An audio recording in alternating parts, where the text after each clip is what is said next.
relaxed. That's exactly right. And I thought it's cold as well, so polar neck.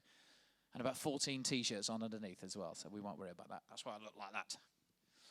Okay then, well, good afternoon, ladies and gentlemen. Welcome back to Potter's Resort, here for the World Indoor Bowls Championships 2016. Are we ready for a fantastic game? Well, without further ado then, let's bring the players out. First out, from England, Commonwealth Games 2014 triple gold winner, English international Ellen Faulkner.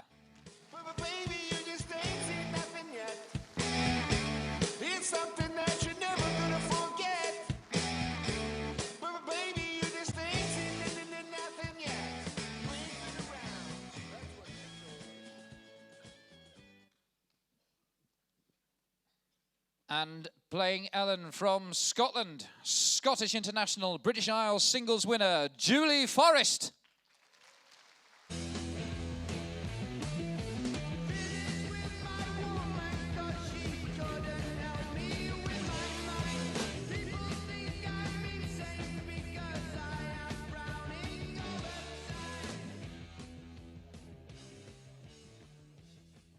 And I shall leave you in the more than capable hands in the commentary box with Mr. David Corkill, and this afternoon he's joined by Jason Parkinson.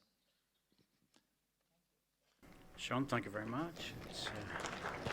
We're up and running again in the second one, the quarter-final of the Ladies World Match Play. Julie Forrest, vastly experienced and got loads of titles behind her, but has never really managed to play well at this venue. She'll be looking to lift her game a bit. Ellen Faulkner has won this before, 10 years ago now. But again, another player with vast experience and lots of tournaments and titles behind her.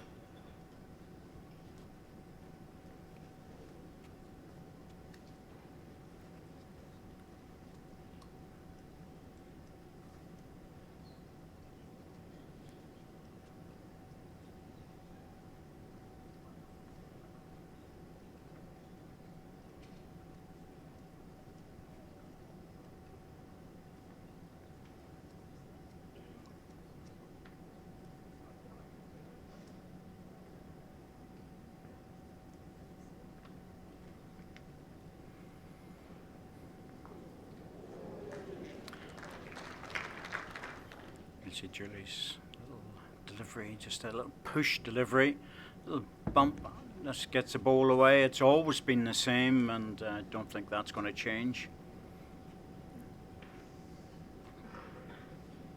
She manages to make the adjustment though.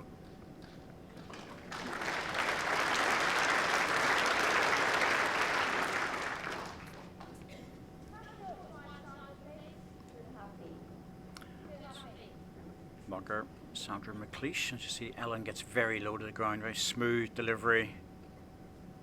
Indoor and outdoors, just the same.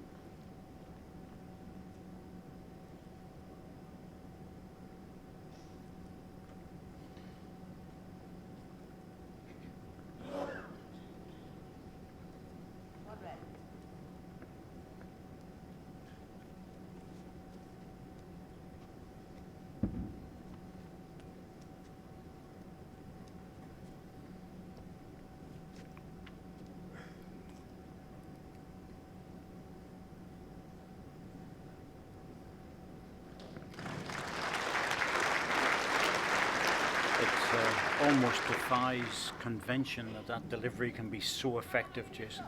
That's right, David. There's so many different deliveries out there in the game. I think the key to anyone's delivery is just the consistency. It doesn't matter how you send it, how you stand, as long as you do it consistently all the time.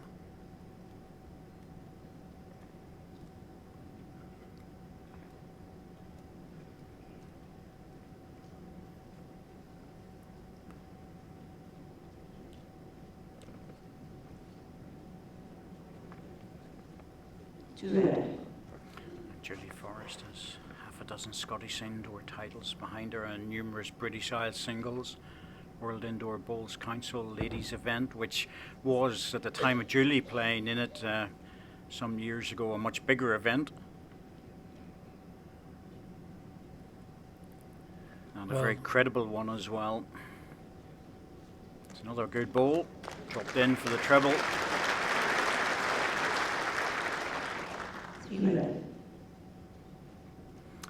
It's Ellen just trotting down.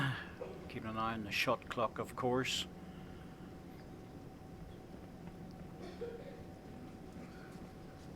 Oh, she's okay. 12 seconds to go.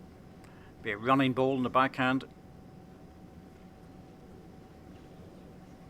Not far away. Oh, unlucky. Took two balls out though, but a very good drive and bang on target. One shot, Julie Forrest.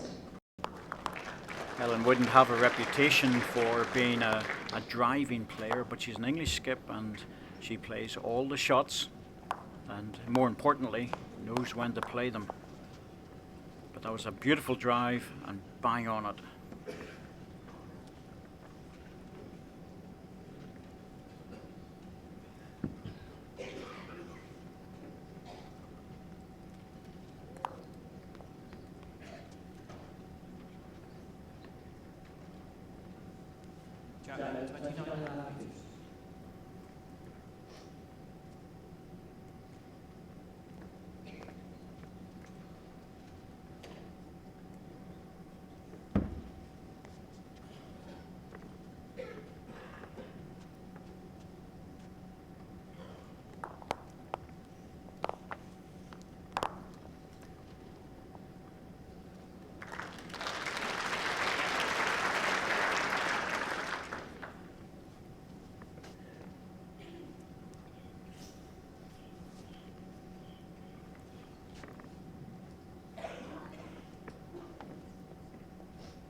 Perfectly weighted draw after a drive. Such a nice side of the rink to play that, David. It's a nice strong swing, both directions. You can afford just to be a little bit wider. It's certainly kind enough, but you wouldn't want to be playing with a straight line ball. Be searching all the time. Henri.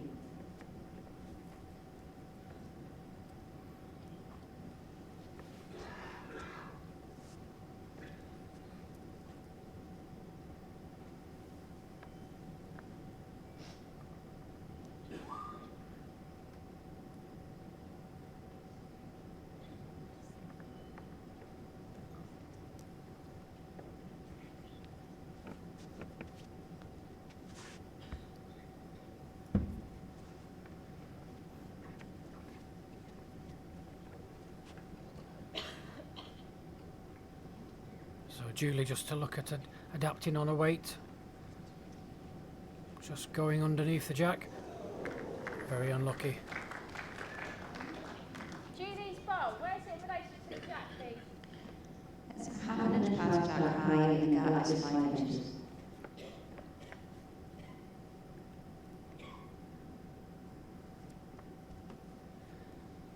So Ellen just swapping to the forehand now, looking just to arrive onto either the red bowl or just drop underneath. Touch on the jack will be very good. Not far away. Just the pace. One.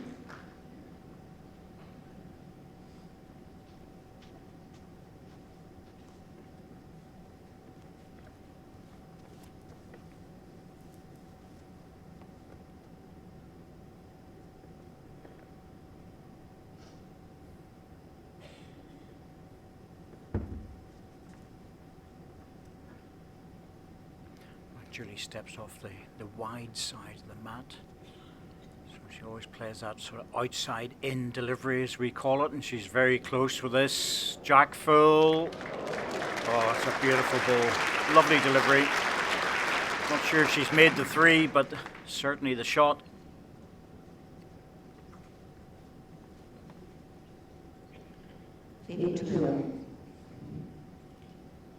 Sandra favours two.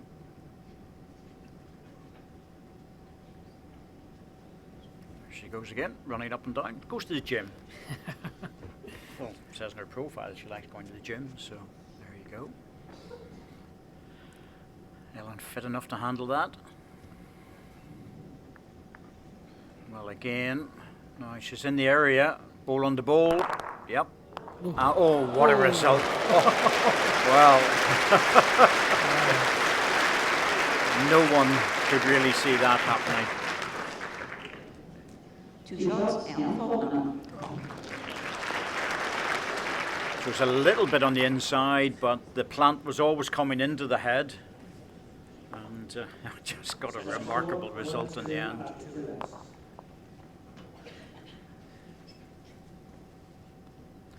Take them all while you can, Jez. Certainly, yeah, certainly would. I think Julie will be looking for the sick bucket at the moment. Well, that was a bit of a hard one to take after Julie's bowls, but it's all part of the game. If you're in the area, you can get a result.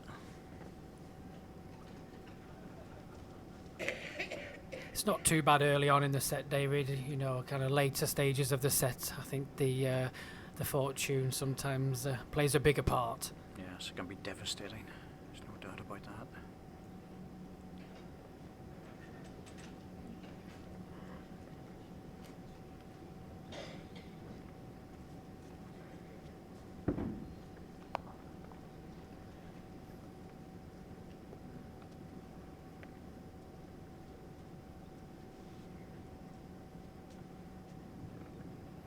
Well, she's here again.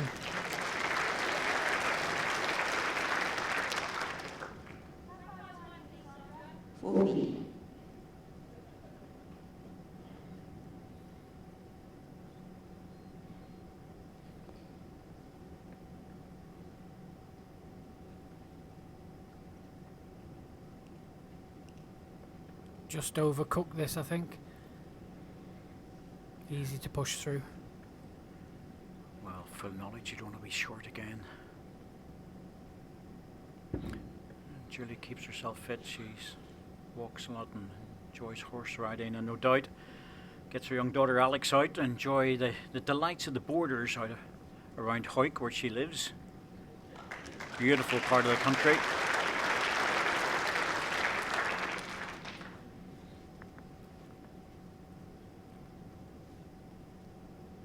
And 2 stunning balls to start off in this end.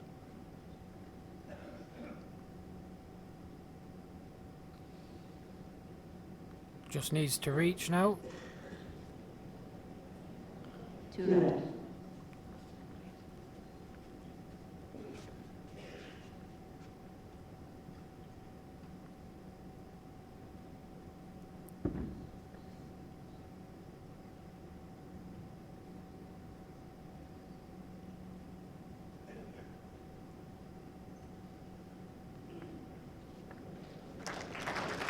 Wow. That is impressive. 3 red. Certainly looking comfortable on the rink at the moment this afternoon. Straight away, she's hit a line and a length. Once again, I think Ellen Faulkner will be forced into playing a running bowl. A 3rd end in succession. Try and get herself out of trouble.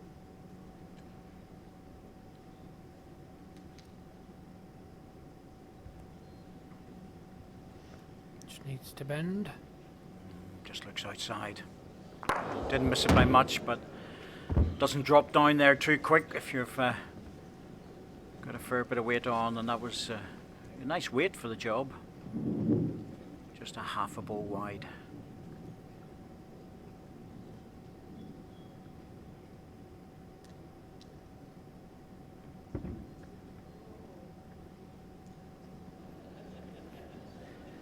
She seemed to make a funny noise when she let go of that. Well, it's looking okay. It's in. She didn't think it was in, made a mistake, but it's 4 very good balls.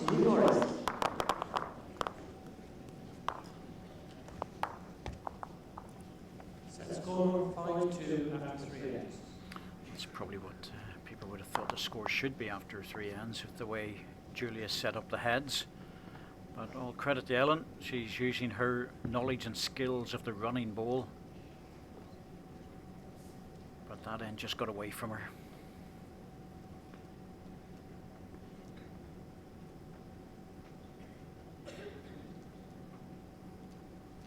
Jack left 29.5 metres.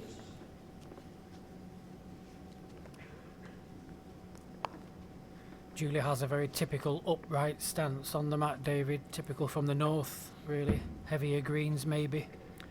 Yes, and yet she has no backswing. It's all a push delivery. But served her well, indoor and outdoor. Especially the fast greens, though. She's one of those players where you know fast greens like New Zealand and Australia, she's likely to do very well.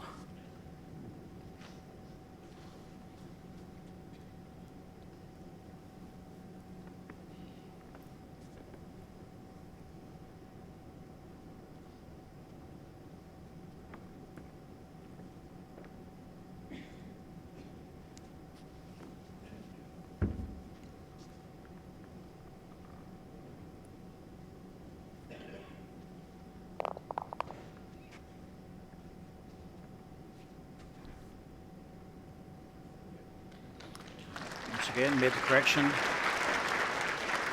Julia using a Henselite Tiger bowl, which is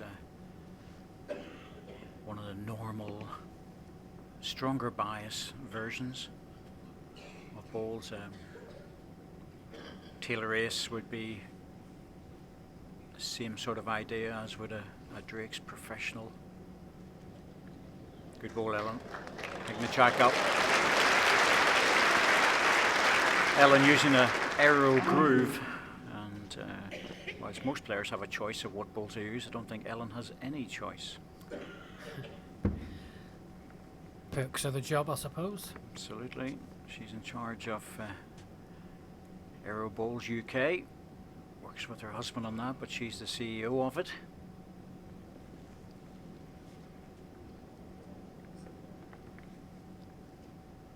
Aero moved into the market with almost like a shotgun approach. They've splashed in very heavily, signed up a lot of players and some big names.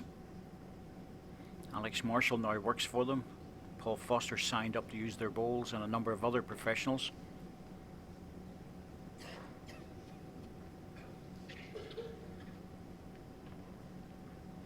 Like you say, they seem to hit the UK with a big marketing strategy. Very, very colourful, very bold statements, same line every time. I've been playing with the Aero Groove this week here, and I do tend to like them, to be honest. Once again, a new product when it comes to bowls. It's only their fourth manufacturer really to be involved in a big way. The other three are firmly established. Julie just hasn't got the weight to get there. Chance for Ellen to add the spare shot.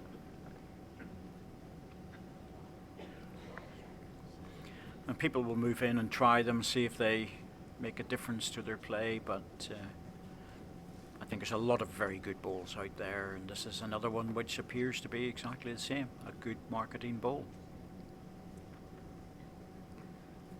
A few years ago, we used to have Greenmaster on the circuit. They seem to have just disappeared slightly. You see them on the crown green, but you don't really see them anymore on the flat. One shot, Ellen Holder. I'm surprised at Ellen with that one. Thought she'd give it a chance. Set score 5-3 after 4 ends.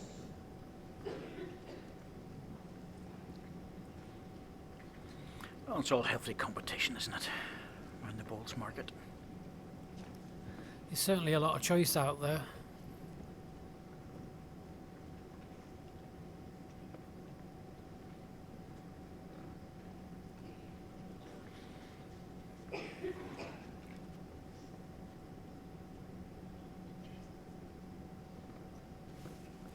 Jack left 26.5 metres.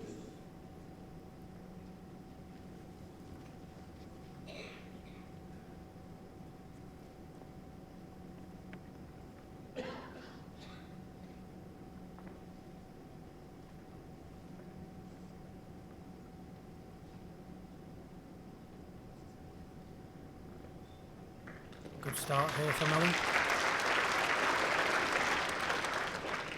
Just starting to settle down now.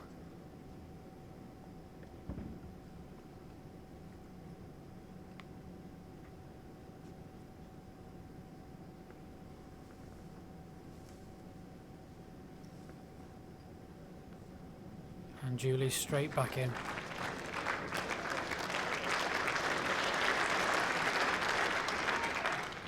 Example.com.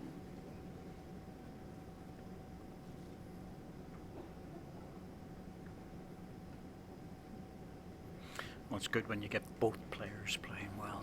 It makes for an interesting game, and certainly Ellen stepped up a bit after the first few ends when she was being outplayed. Now she's in around the jack.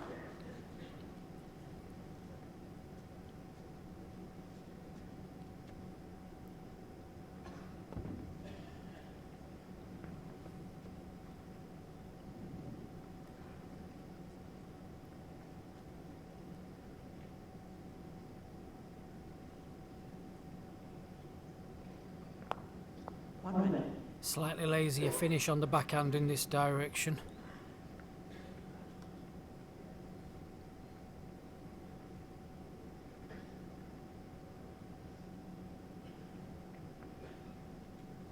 She's given this a chance.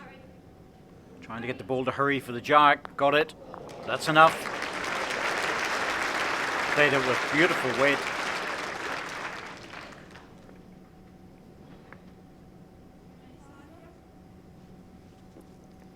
Game 2.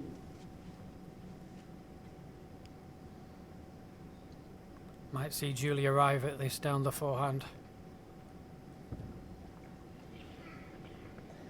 Well, again, she's also in the area. Wow, now what's happened? The jack's gone out. But there's a red ball over at the side. If that stays within the confines of the rink, it'll be the shot. Will be checked though.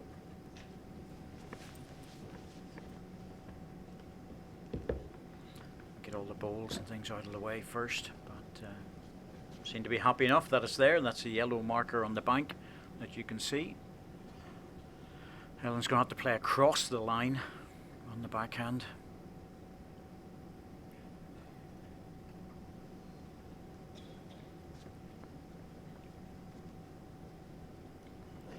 Has she pushed it? She's trying to encourage it, but Julie's already starting to walk up. In normal bowls, you wouldn't walk up until the opponent's bowl is at least past the jack, but because of the shot clock situation, you really have to move. In normal play, when a bowler plays a bowl, the opposition really should stay behind the head. It's seen as very bad form. Some might say it's gamesmanship, but you've no choice with the shot clock. Needs to miss it. Oh my goodness, only just. Oh, and I'm mounting a room. So is it 2 or is it 3?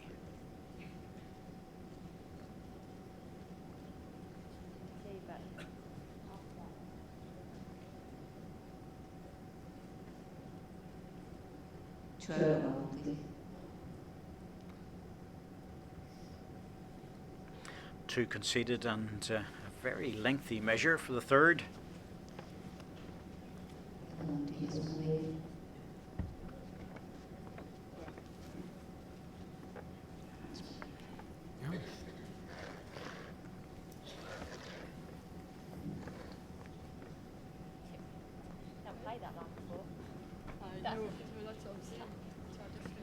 It's always hard to tell when you're playing across the line just exactly what the weight's going to be. You can catch players out.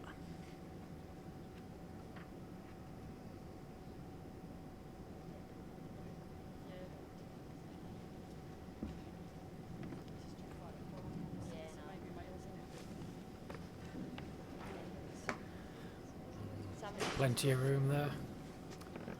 It's just a 2. We'll go back to check it just to make sure that nothing has slipped. 2 shots, Julie Forrest.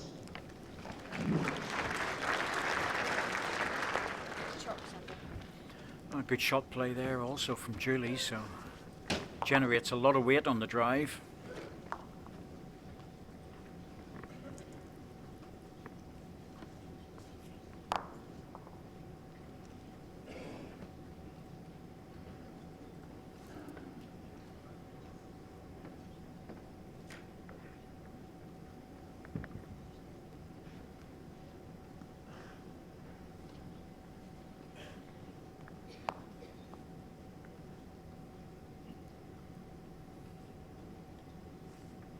Jack led 29.5 metres.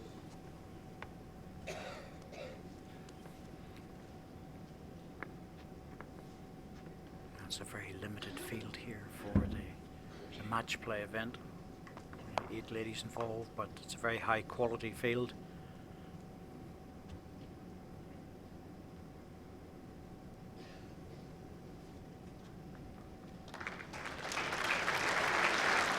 Once again, Julie getting in that first delivery.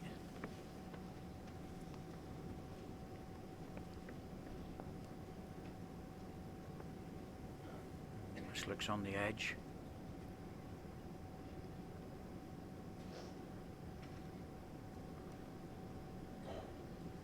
Yeah, it didn't go very far.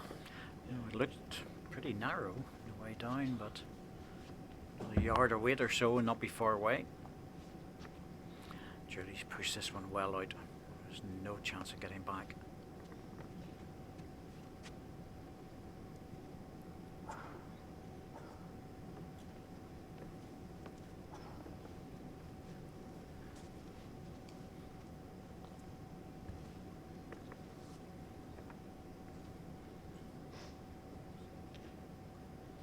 Well, Ellen's certainly made the adjustment with the line. Just looking for a good weight now. It should come back at the end. Very good effort. Good correction. Should be the shot. Green. How far in front? Is it Sandra? Just over a ball short of Dalkham. Ball short. Well, it's a hard shot in the forehand. It would be normally not allowed out up until third ball, but with timeouts available, they can use that. Yeah, that's right. They get 5 during the game, and then should it go to a tie break, they get the additional 1.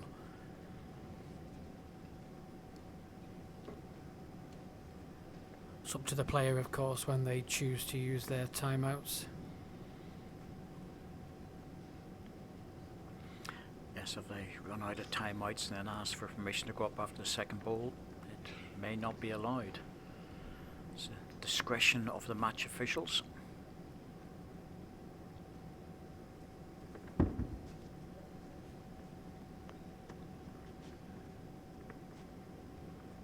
So looking for the wider line now, allowing the bowl to come back at the end, all on the weight.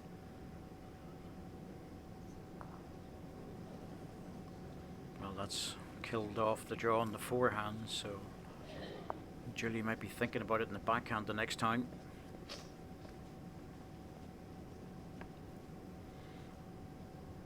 Ellen's having a little trot up now, I would say. Try and get to the head before the ball stops forward motion.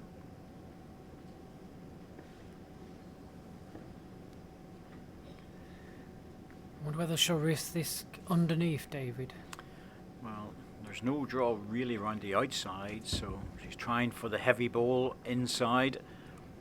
It's right on the edge of whether it'll hold or not. That's not what she wanted. Well, it depends where the ball that she hit has gone to. But the respot's going to give Ellen a mountain of room.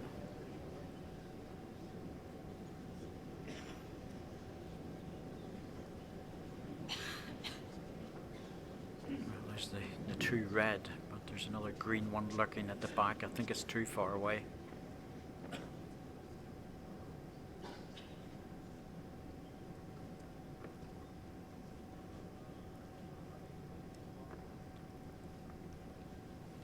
There's the green ball. So it should be 1 to green with this coming up. Yep, no mistake.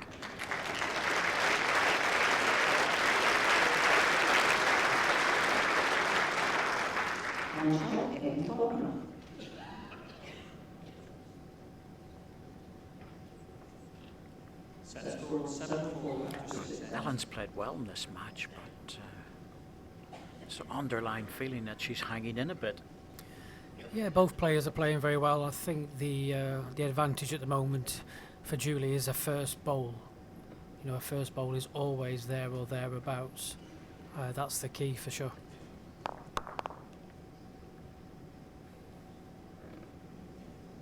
Has she lost it? Lost it with a bit of a thump as well. It's the players have been saying that. It's and I think you too have been saying, Jason, that the jack is scooting over the top of the surface. That's right, yeah. It's very, very hard to control the jack. Kind of just leads you into thinking the green's a little bit quicker than what it is. Very, very hard to control. Looks easy really when you think if you're playing to the tee, you've got 3 meters to aim to. You don't have to be so precise. Yes, some of the guys have been coming in and telling me that there's a few ends, jack's gone a couple of yards further than what they expected, and that can be quite damaging.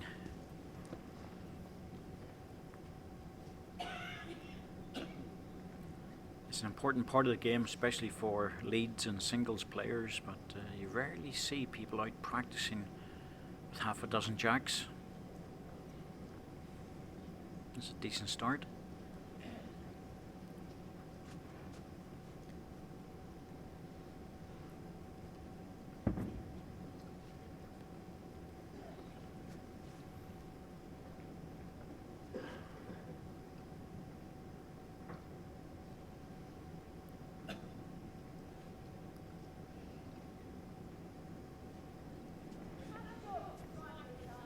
Each enters.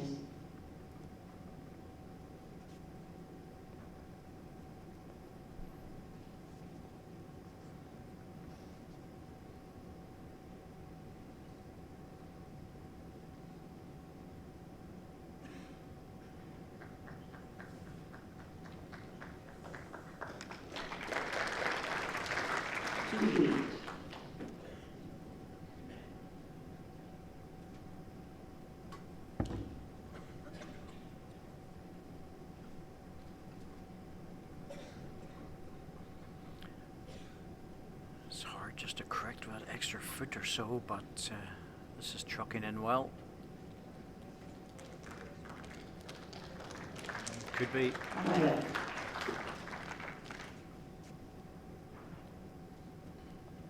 Well, a little bit more room this end. It's unusual. 4 perfect lines just to adjust the weight now. Just needs to run again. Well, no, they're not bad balls by any means, but if Julie's able to put one in round the corner, it's going to make it very hard. This is the 7th end of the 9-end set, and player in front scores here. They're usually favourites to win the set. Needs to stop though with this. Yeah, just over.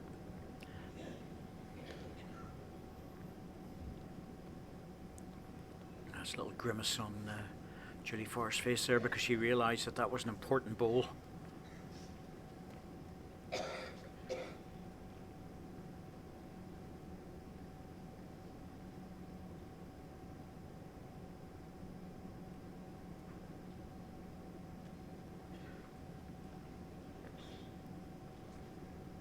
So Ellen just looking to adjust her weight here, slip round the front. Can she get back? I don't think so. That's the overcorrection we're talking about. 2 options though. If she was a little bit narrow, she could have caught a bowl or the front plant. So she wanted to make sure she was there.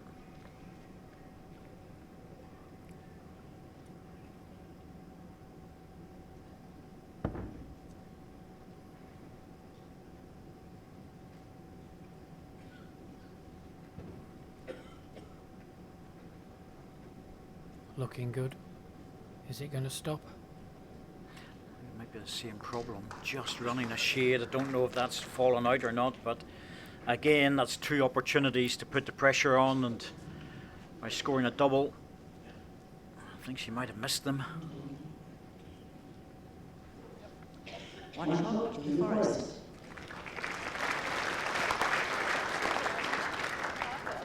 Set score 8-4 after 7 ends. 8-4 probably should have been 9 or 10-4.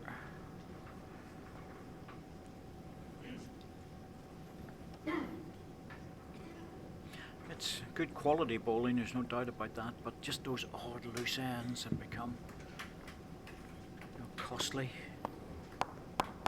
I like the way both these players play the game. They think about it a lot, and both good drawers, both good shot players.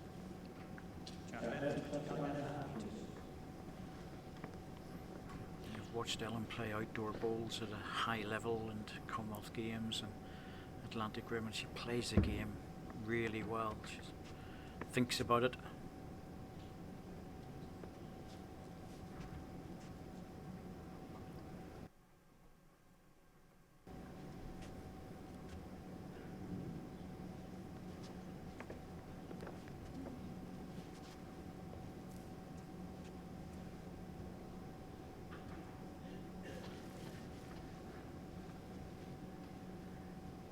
Well, Ellen's on a better line with this now. Just all about her length, just needs to start to bend. Sticking away. Both players just getting caught on the high line.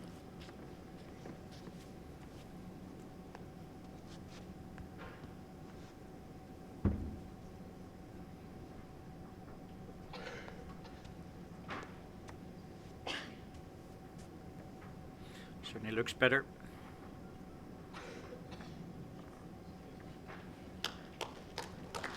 Just running off a little bit.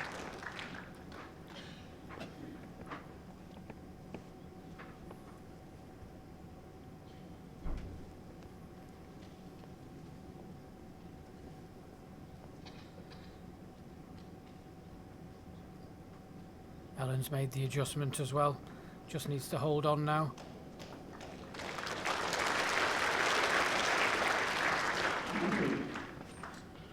Well, we do apologise if you're hearing the odd noise, odd bump and various other things. There's a little bit of construction going on around us as we get set up for the BBC, who will be coming in. Oh, well played. Good ball. There's suddenly a lot of holes appearing in the roof. Cables are coming through and all sorts of things.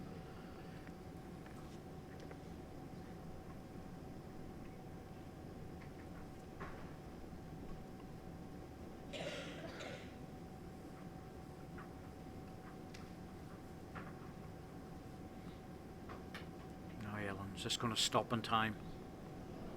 Here she comes. Well played. Got Jack and just push it to the other red ball, but a very good delivery. It may well offer her up an opportunity with her last ball. But it is a set lie against her at the moment. I think Julie will be just looking at tidying up here now on the forehand. Sticks out a little bit there. Just asking Ellen so she can see the peg at the side. A lot of people use that. Time and goal. Just to get the line from, so call the timeout, give herself plenty of opportunity to get ready for this. It's an important bowl.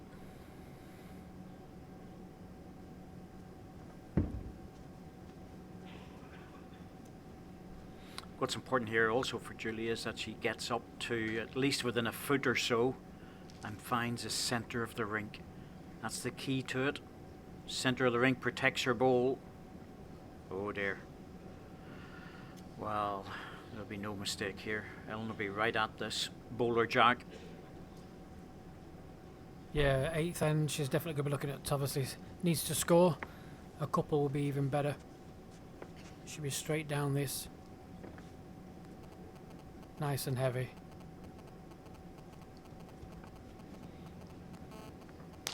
Nope. Missed it on the inside. Right choice of shot. Missed the execution. First set done. One shot, first set to Julie Forrest.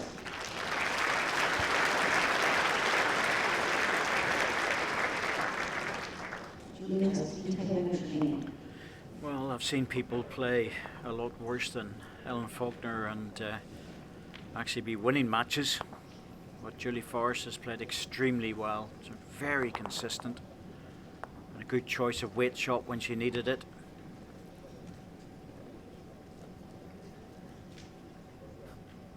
Do you think we'll see a different change of tactics here from Ellen, David?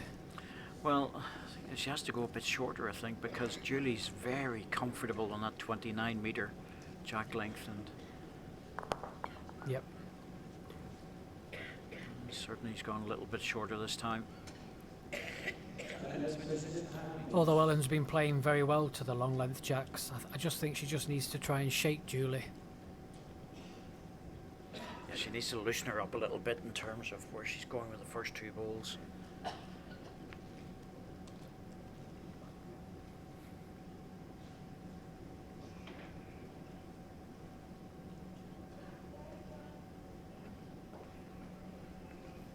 Stop on the clock, please. Julie.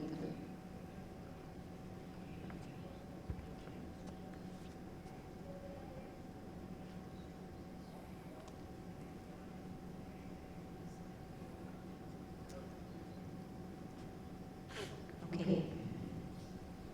Just a little disturbance there, so they didn't bother with the shot clock. Just over to Just brought it back into play again when play could commence.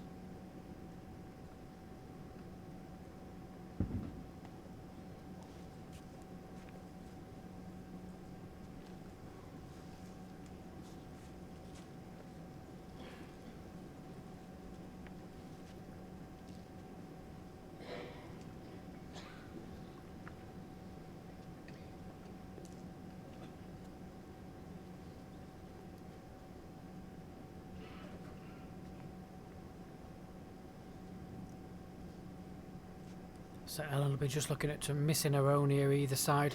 Come back at the end on a length. Good adjustment. Just did well to get around that short ball, or strong bias, those arrows.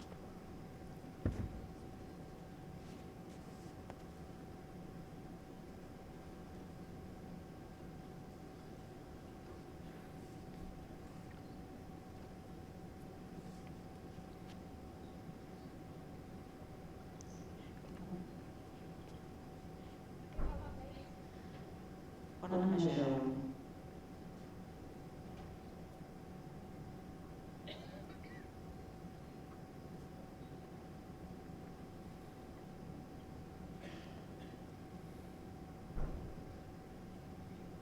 This is out in the wide line again. Just needs to truck past it.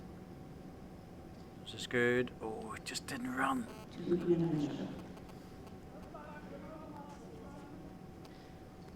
Just felt that, so definitely just two now. It's now 2.5 feet.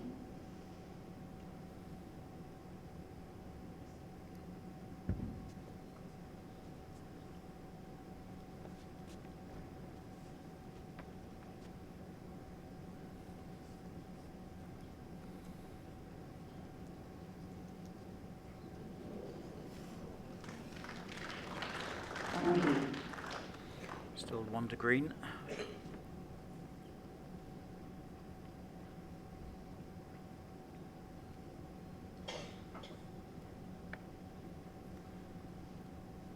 Ellen will be looking at just drifting round the short red bowl now. If she can just miss that and then get to the jack. Well played. Good ball. Just made it. Difficulty for Julie is you'd probably like to have a go at this, take the 2 balls out, but if she removes her own ball, she could be more down.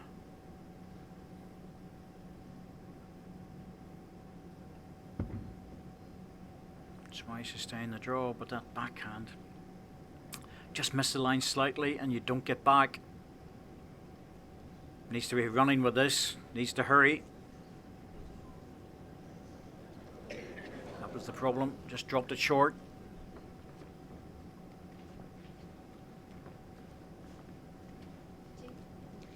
Two shots to green.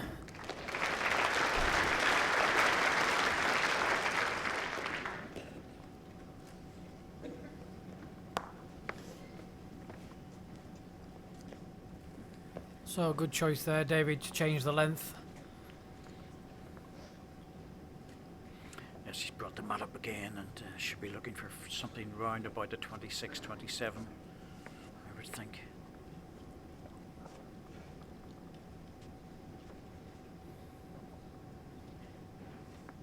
Jack length 27 metres. 27 metres, we're advised by our umpire, Mike Davies.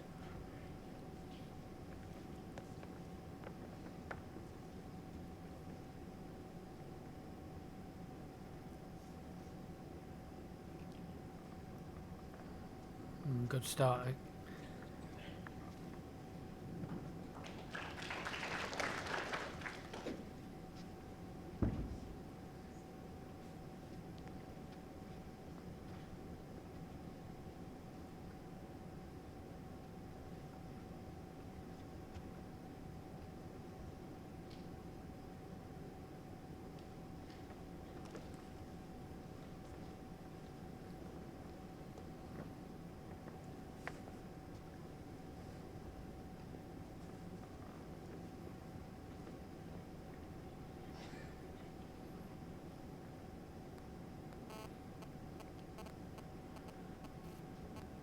Needs to clear it. Just didn't have to wait, the line was perfect.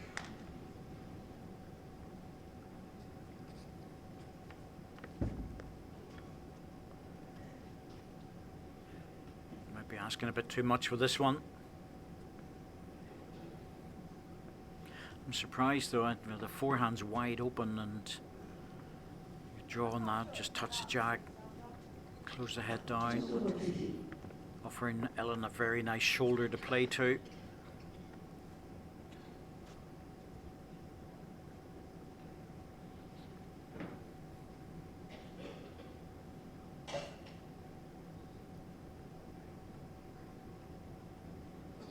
Got to wait this time, just needs to clear it. Well, that's enough. I think that's number one. 1 green. We change to the forehand now.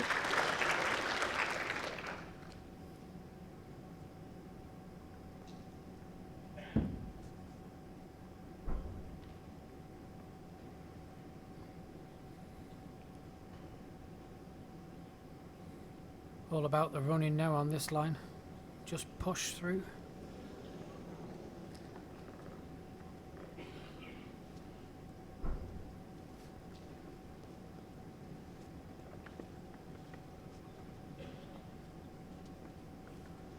So Ellen will be fully aware now of the two red balls just past the jack.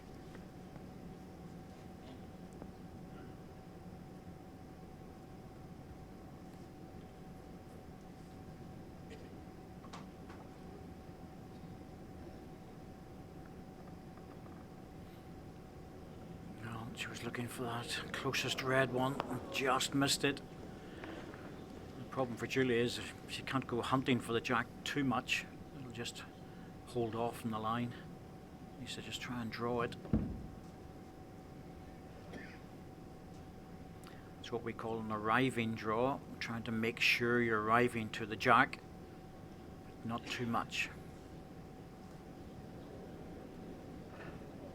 Looks good enough. That's a good ball. Looks number one. Made the adjustment.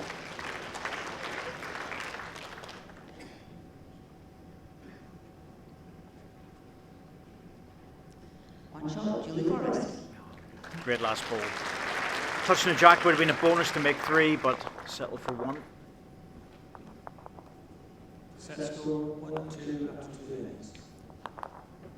It's probably the best I've seen Julie play on the portable rink and her various visits here in the past. Just really never came to grips with it.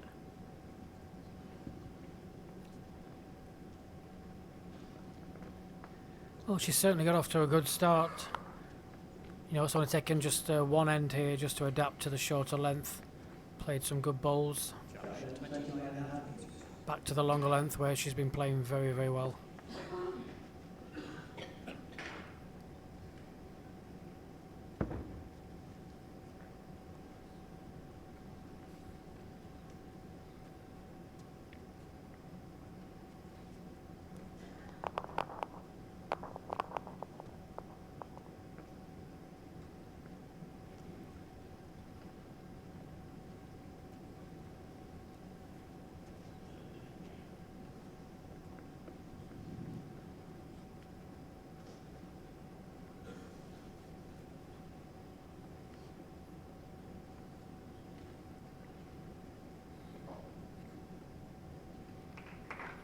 Good reply from Ellen.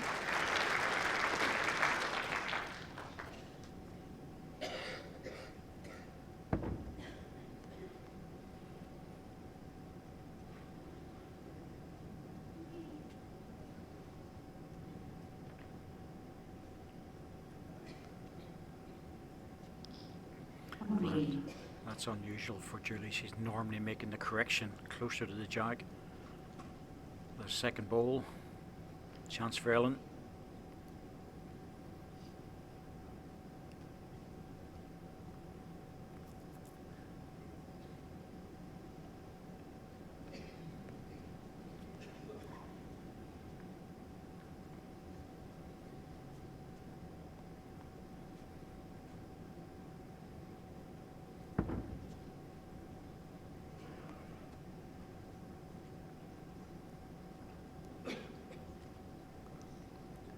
Looking better this time.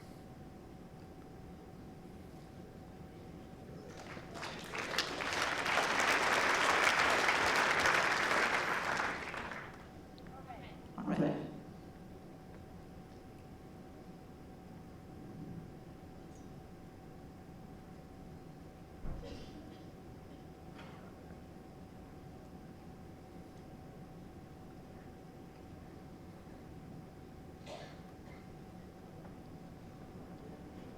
Well, she's looking for this now. Is it going to get here? Just dropping away, and I think we'll be leaving that one alone. You still come around it, but there's hardly any point in making life difficult. The backhand is available. Only thing is, the backhand hasn't been played very often by Julie, but it's a safer side.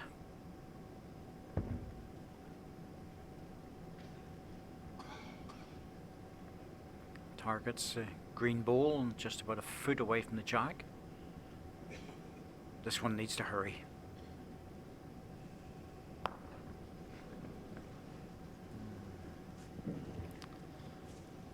There's not much on here for Ellen. She's got all the back position, but the connections don't look good.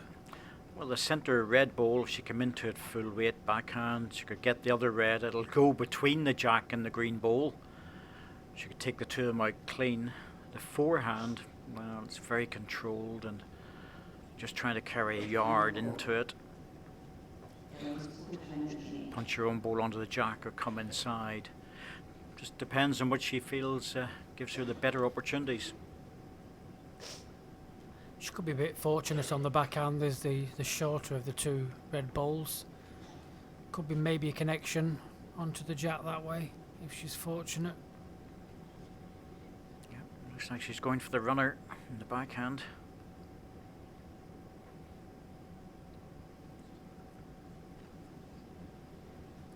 Again, she's in the area. Bowl on the bowl is what she's looking for. Oh, that was unlucky. She got an edge of the front one. Yep.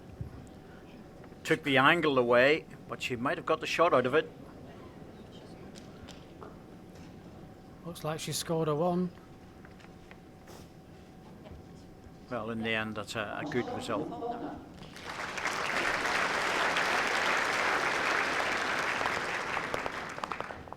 Set score 1-3 after 3 ends. I thought at one stage she was a bit unlucky, but in the end, she worked out, got a single. Good drive, on target again. It's all about percentages, really, David, isn't it? About your shot choice. Plenty of slightly different options there. So much of it is, and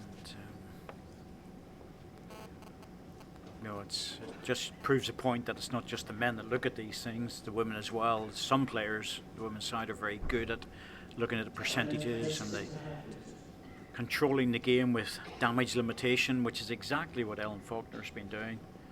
She's playing a lot of balls to turn the heads over and played them well. Oh, that one got away though.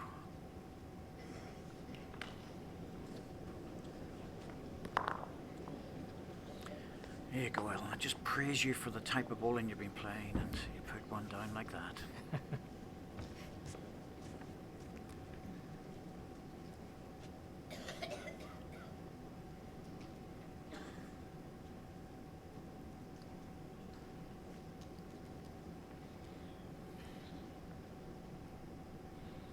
It's about 15 inches away. Not a murmur from the crowd. It's a tough audience sometimes. It's a big audience as well. There's been some really, really good crowds this week. Always the case in putters. It's almost guarantee good crowds, but they're a very knowledgeable crowd as well, and they know, if a bowl's a really good one or not.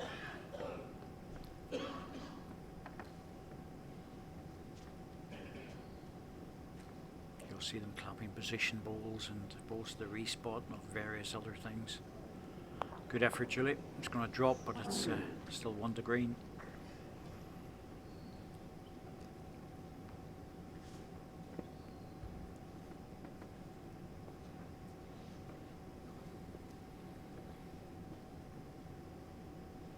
She needs to miss her own now. Don't want to get caught on that. Oh dear, oh dear. Oh. It's only one wee ball there and you just hit it. It's almost a certainty. Still, she's lined the shot, so not a big problem. Oh, Julie, are you tight with this? Looks narrow. Very difficult weight. Yeah, that's a hard shot. Almost better playing in the backhand, bowl on the bowl. Sucks you into playing it sometimes. You know, most carpets, that was the shot. You just got to remember sometimes where you are and what you can play.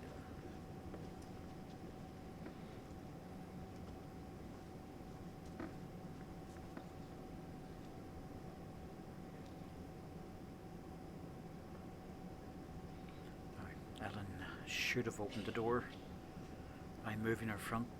Green one. Just needs to come around that. Here it comes. It's not in, but it's a useful ball. Do you think she'll go again, David, or change to the backhand? I think her one ball is locked in, her closest ball is locked in, so I would go again. It doesn't matter which side you play, back or forehand. But definitely a running ball. Looks like she's going to play the backhand.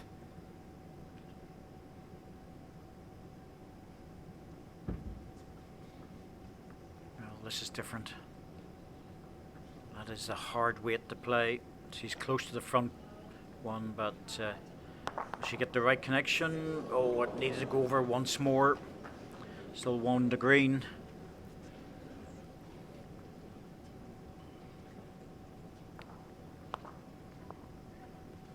One shot, Ellen Faulkner.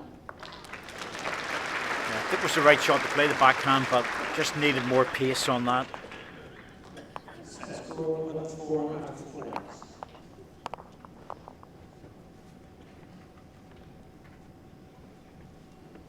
Julie just loosened up a little bit in the second set, and Ellen's taking advantage. Only 4 ends played and 5 shots scored, so it's still a very, very tight game.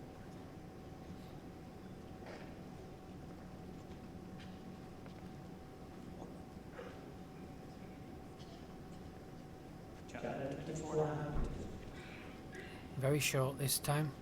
24.5 meters.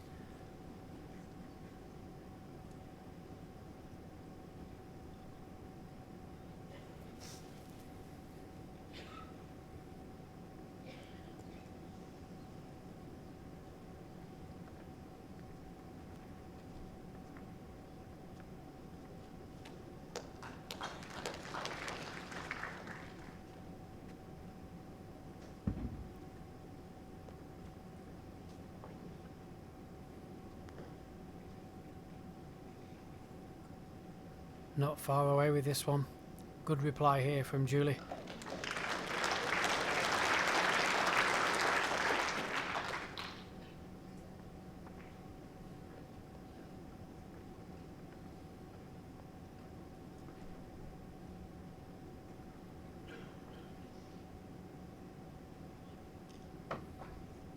Just needs to run now.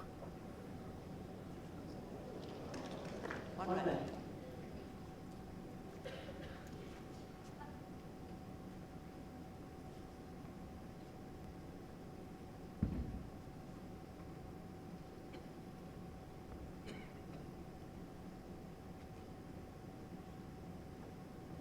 It's got a bit of work to do not to push the green one in. Oh dear, I think that's a shot.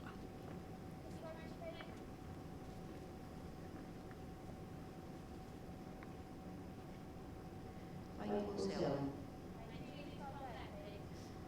1 foot short of Joe Allen.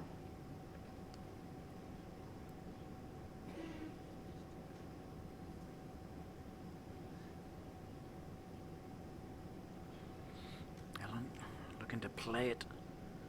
To try and turn the jack if she can. Needs an edge. Oh, got the red one, and again she's pushed it into a good position. But I think Julie needs to play this. Yeah, sure. It's looking very lonely now, that red bowl.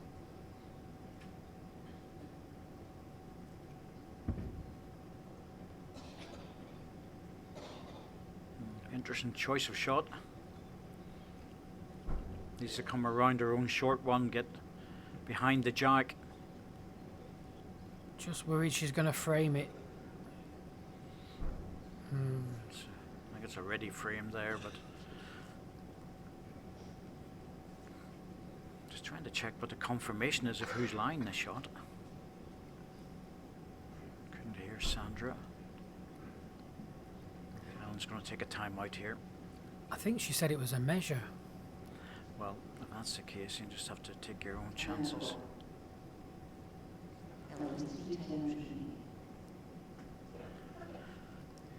The trouble is, if she arrives on the backhand with any pace, David, and gets the split, the red ball could go onto the jack. Their own green ball could go on, and it's pushing the jack to the other red one, so there's still a shot on the backhand, try and touch her own ball down twice. She doesn't have to play it with a lot of weight. It's really just a draw to it. Forehand looks very tricky. Maybe looking at just getting underneath her own, sitting back off the red ball.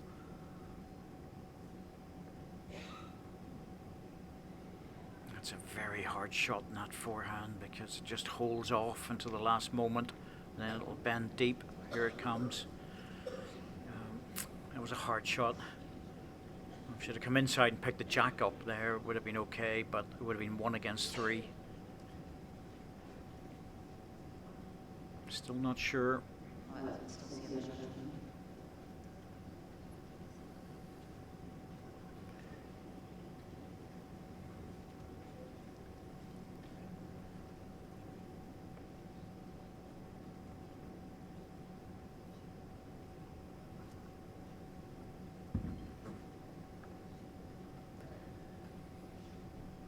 So Julie's still looking at drifting around the front.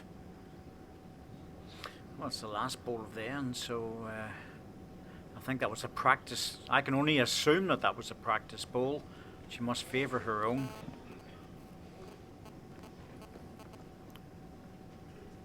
Otherwise, should have been down the forehand looking to extend the jack by a foot or so.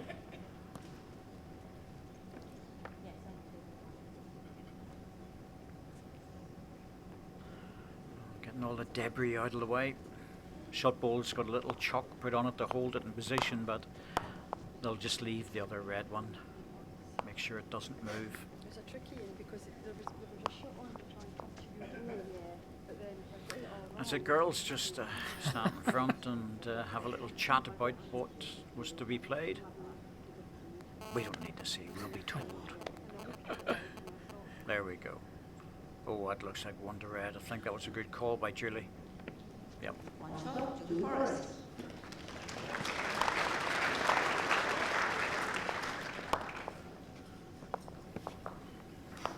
If only you could measure it before you played your bowl, David.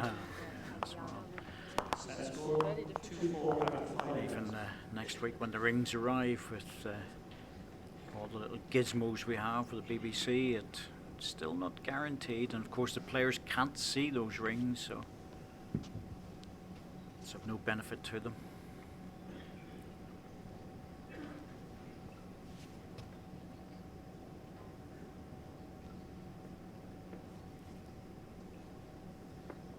Jack Bennett, could you go ahead, please?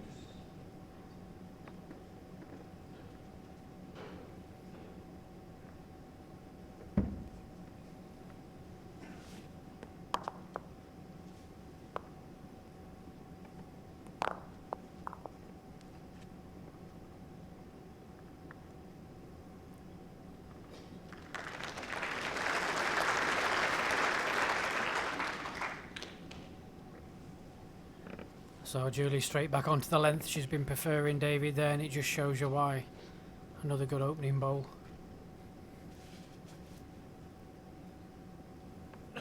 And Ellen's not far away with this. That's a great ball.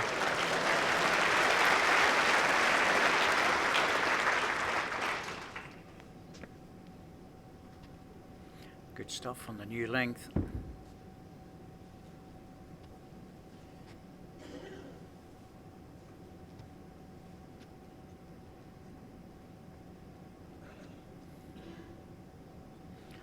So it's always going to come deep at the end of its travel, just a couple of feet too much on it.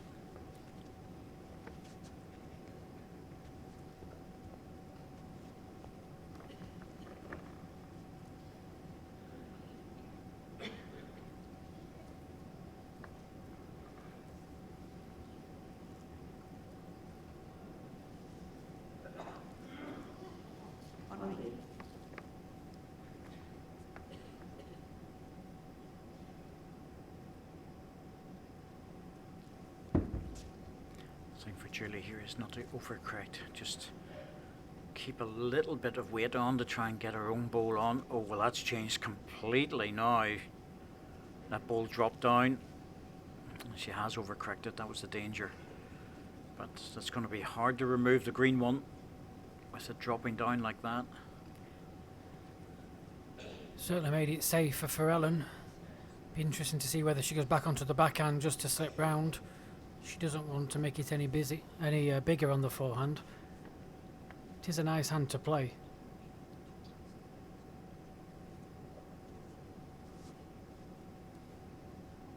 Certainly out on a line. Is she going deep? Well, she's playing safe in case Julie goes a bowl on the bowl. Jack would move then if she comes inside, and the difficulty for Julie now is she's just try and draw this, accept the fact that she might lose a 1 and possibly even a 2. Or will she play the risky shot? I think it might be a time just to draw.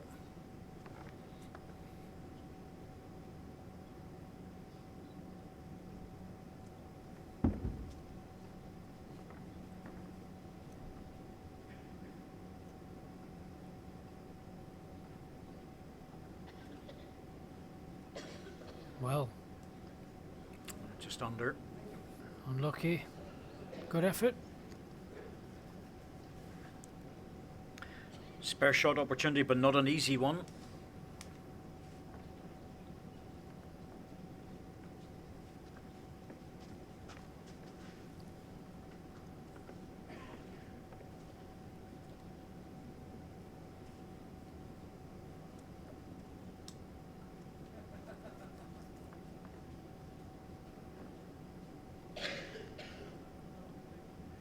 Well, down it comes now off that high line, all on a weight. Finish is good at the end. Well, that's good. If that drops, it's going to be in. Yep, looks good for the double. That's a very valuable extra shot.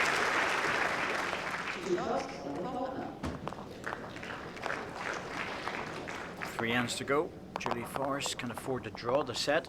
But can't afford to lose it, or we'd be into a tie break.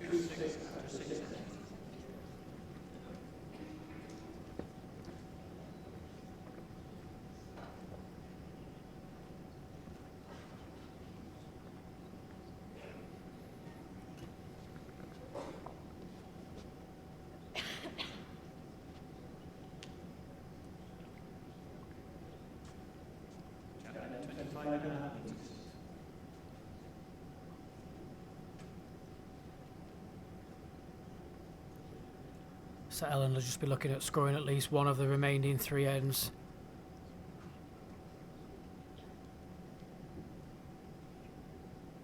Well, that should be enough. Keeps the other 2 tight. You can afford to lose a couple of singles.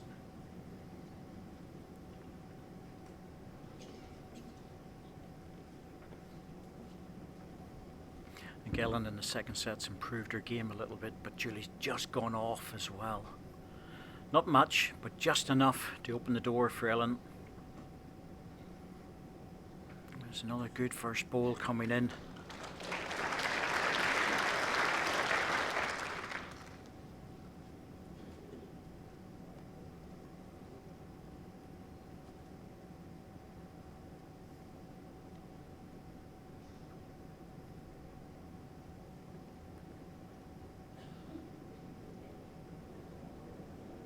Just going to give up, I think. One red. Unlucky.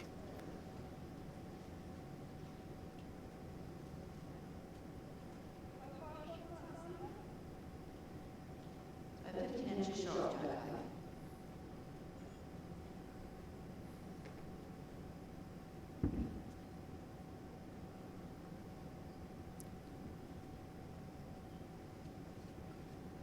So Julie just looking at dodging this front ball now. Looking very good. Can she miss it? Just on the edge of it, and unfortunately she's pushed it right in. There's no guarantee she's lined the shot now. 16 inches short, Jack. 6 inches past.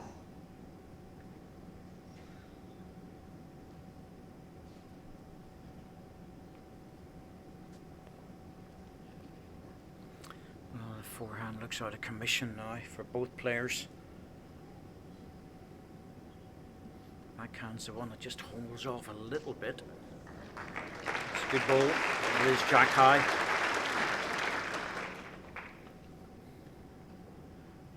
Just give Julie a bit of a chance now at reaching this. Has she just pushed it out? It's more the weight than anything. I think the line's good. The line was perfect. Just waiting for an indication of who's lined the shot. Too green. Too green.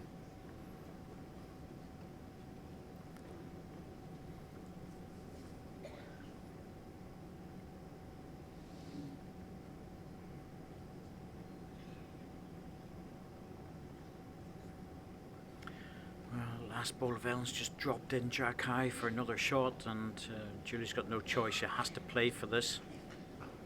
Chance of getting the 2 balls. Jack through. Damage limitation. Might lose one.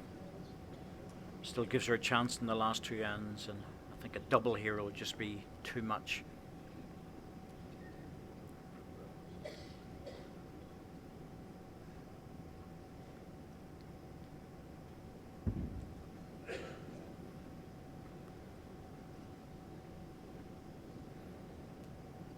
Julie, are you reaching? 2 against. Had to give it a chance.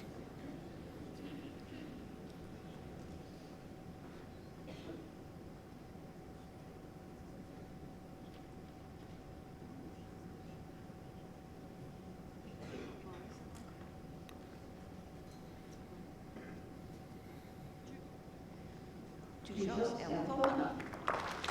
2 conceded, 8-2, 6 behind with 2 ends to go. It's looking like a tie break. Certainly is, David.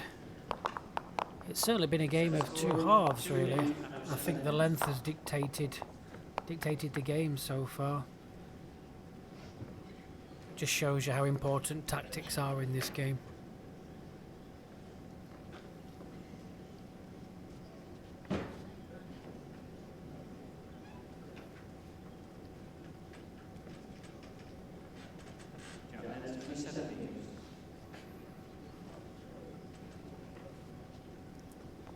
The crowd always love to see a tie break. Well, they always feel they're getting a little bit extra for their money, aren't they? But it's, I think they enjoy the pressure of the tiebreak as well, and also the fact that, to be truthful, the way both women have been playing here, the game probably justifies going to a tiebreak. Yeah, that's right. There's been quite a few games this week where they've been kind of two-sided. It's gone to a tie-break, and as you know, tactics change differently in a tie-break. It's just important about getting the shot rather than building the head up.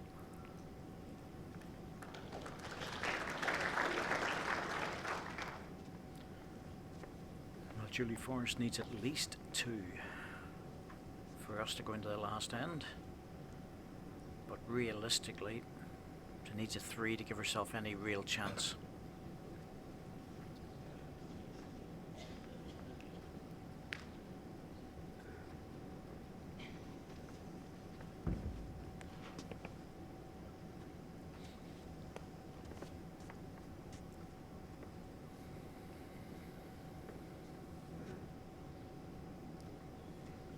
Well, she started off well.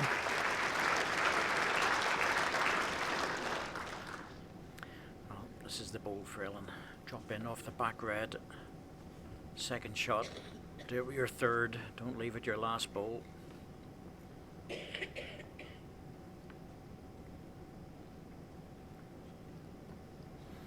Well, you could almost see the way the bowler just kicked out a little bit. Still 2. So, a chance for Julie here now to put the pressure on. Close it down.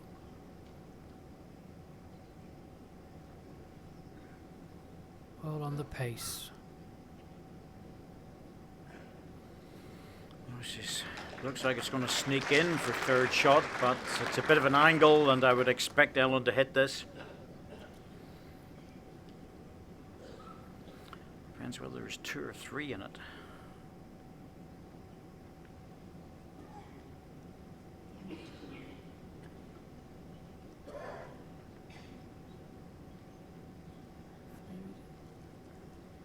Time call. Ellen's 2 turns remaining. Well, if there's 3 in it, it's got to be worth having a go at it, if only to take something away. Well, she is a very good and accurate driver. We've seen evidence of that. Missed the odd one, but most of them have been on target.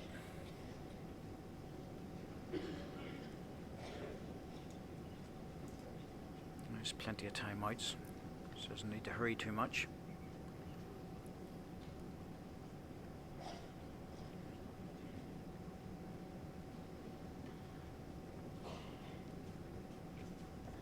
I think any contact on the front red bowl or just slightly underneath would give her a result, but she's electing to play the forehand.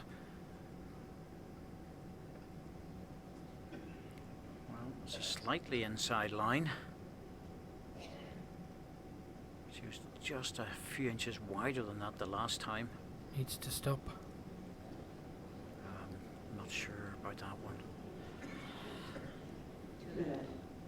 Well, it's just 2 red actually confirmed. I thought it might have been 3. That makes a difference. That makes more sense that she tried to draw. If there was 3 in it, I would have expected her to drive, but with 2, well, that was a sensible shot. Try and get one really close. Because Julie really needs a 3 here. Time call.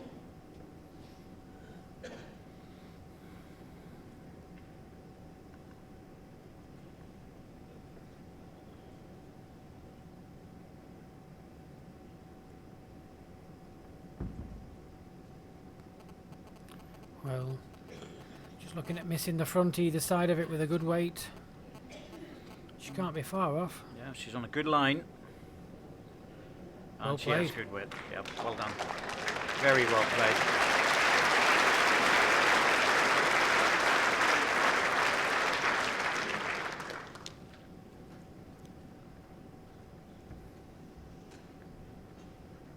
Just have to see how that works out now.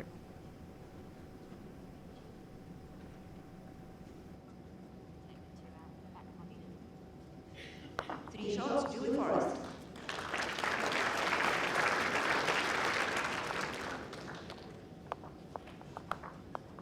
Set score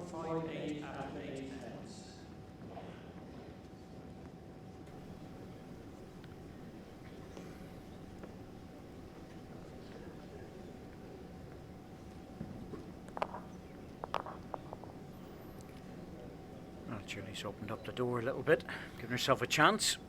Yeah, a big last bowl that. She certainly needed the 3 there. Oh, is she going to stay okay with the jack? Yeah, never worried. Well, 3 yards, well, 3 meters after the tee mark, so gets within a few inches, you start getting a little bit concerned.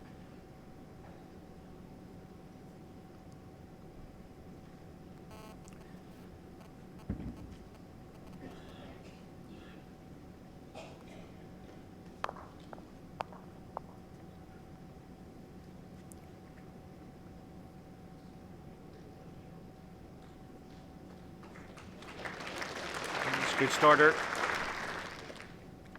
Really can't afford to drop one too far short. Everything has to be within a foot.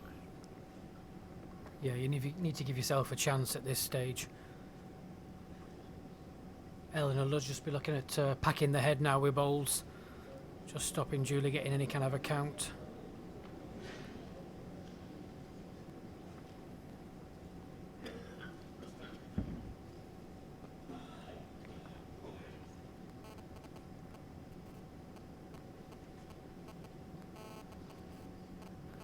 Well, she pushed through.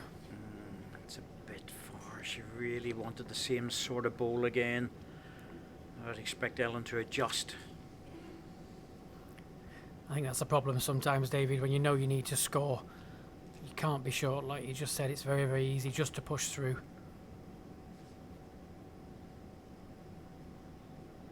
This is better. Not much. She's giving Julie a chance here. You have to change, Julie. You must change the backhand. Can't afford to get wrecked on the 4.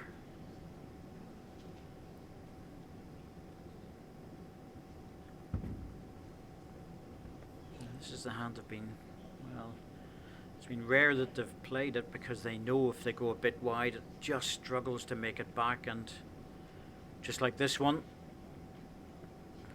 Julie's waving at it, but that's, well, she's had 2 good chances here.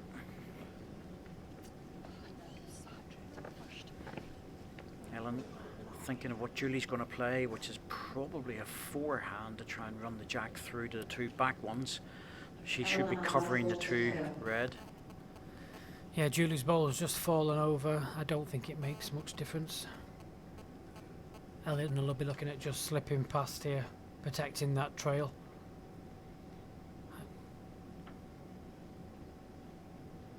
Has she reached? She's not far away from what she's looking for. It's a very good ball to draw the shot, but it's not covering the trail shot for 3. Although it's a very hard shot to play. It really is. It's a low percentage shot in terms of success, but I don't think she's got any choice. No, I think it's the only shot available to her. Couple of bowls in the way. Like you say, it's very difficult on that 4-hand just to play just over the weight. It can go very, very quick if you miss the line. Looks like she's playing backhand, David. Is she playing the bowl?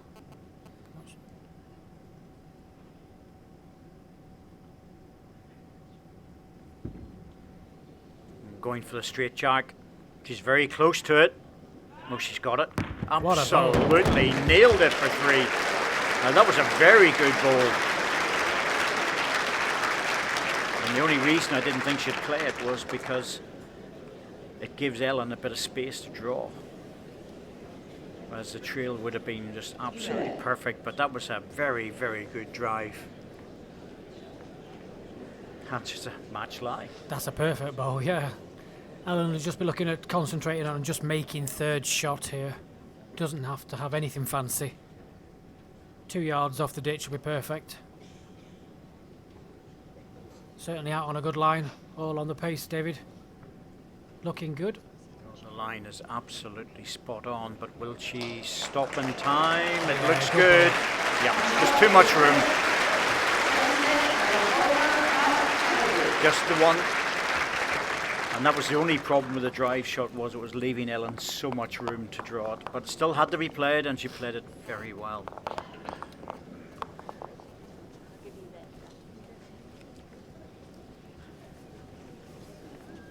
So this is where the tactics come in really, really interesting now. The game's been all about length, David. You know, Julie's been preferring the longer length, playing very, very well. Ellen's preferred to play the shorter length very, very well. Ellen's won the jack and elected to give it to Julie. Well, it's how much you value the last ball. And if you value the last ball more than where the jack goes, then you give it away. It's a risky decision, but I think Ellen's been playing well enough at the longer jack length.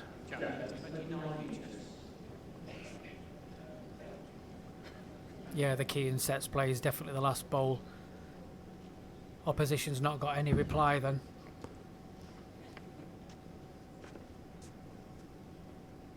Next end, it'll be Julie's choice as to who gets the jack. That's a good starter. And if we go to the third end, then back to Ellen again for the choice. She'll definitely want the last bowl on the last end, if it needs that. So no accumulated shots on this, just a matter of winning the end. Makes the tactics usually quite aggressive. Oh, two really good starters.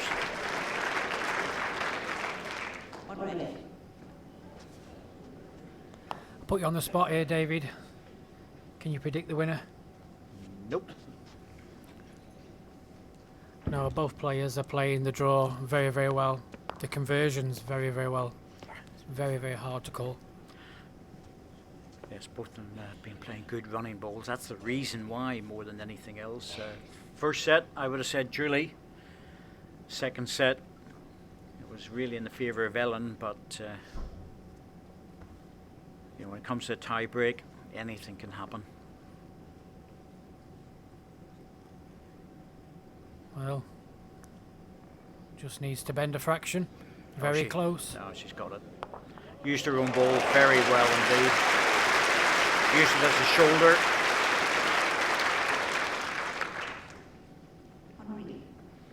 Good ball to come back from that sort of weight.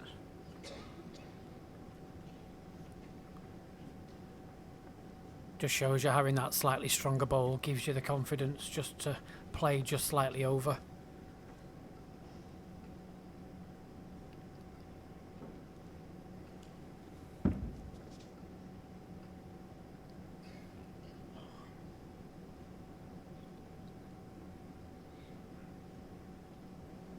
Julie, you're going to get the kick in. Wrong side. Unlucky. Wrong side of the ball. Just got there a second too early. Yes, that was the one that she really wanted to do it with. Third ball. It's going to be a pressure shot on, and it'll be interesting to see what Ellen does here, because you don't want to leave it for Julie. She can run the jack right through.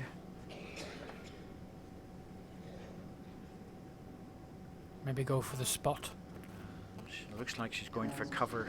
She's playing the backhand. She knows her own ball's pretty well locked in. I can't see it going out the way it's sitting, so it has to be a jack. And that's exactly why she's put that ball deep. So Julie, you've got choices. You can play the similar ball again and rock off your own, or go harder and hope to get the jack in the ditch and stay with it. She's very straight on the mat. Thinks she's going for the runner.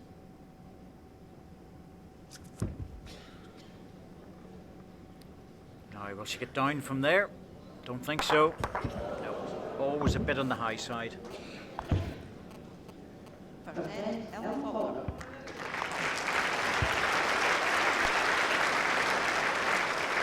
So for the first time in the game, Ellen Faulkner takes the lead. Good time to do it. First end of the tie break. I've no doubt that it'll be Ellen's choice to roll the jack down as the spare ball that was not needed from Ellen.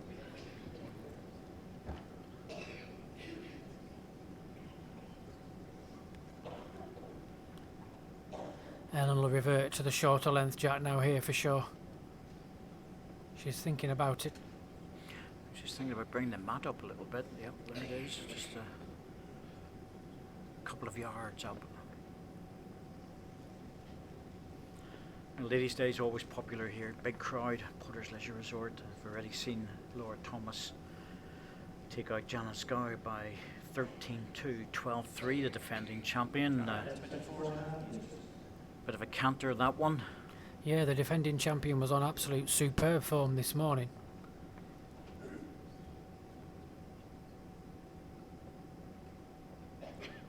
After this, Alison Marion, Rebecca Field, and then this evening, Catherine Rednall, 20-year-old previous winner against Cliona Eadie from Ireland, the Irish international.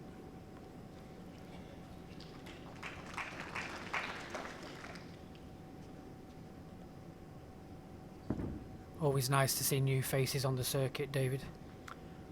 Yes, absolutely. Cliona's come through from her performances in the PBA. Times over in Belfast, you would have seen her, I'm sure, Jason, over there as well, and she's playing against the men and has picked up some very good results over the years. So she qualified for this event by right. Yeah, she's such a steady player. She has all the shots in a game as well, David. She's very good at the weighted bowl.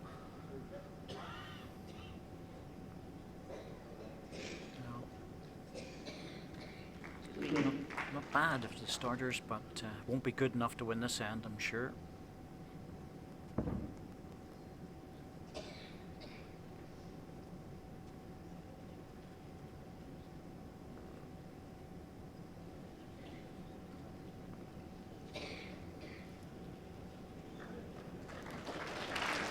Shot goal, but once again, the standard of this match, you would expect it to be beaten. Yeah, I don't think that will win the end. Just a small adjustment needed here from Ellen. Looks like she's just pushed this. Bit of a nervy end from both of these players. Julia will be looking for a closer goal.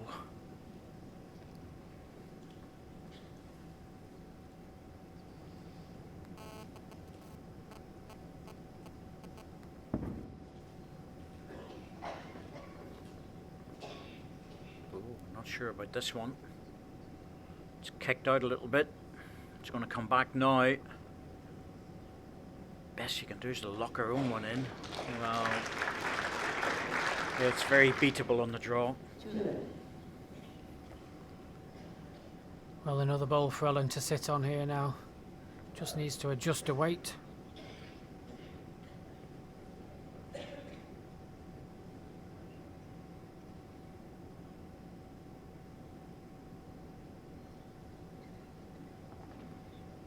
Certainly on a narrower line. Oh, much narrower. She's going to have a little bit of weight to hold this. Oh, it's not up. It's gone. Well, it's a loose, nervy head, as you said, Jason, but it's a one to red.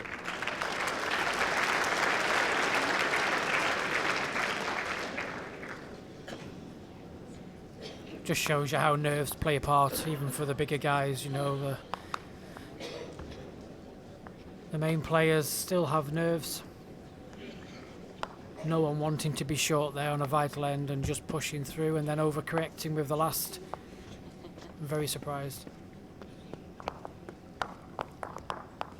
Two of them still chatting away. Of course, they would know each other very well from the international arenas.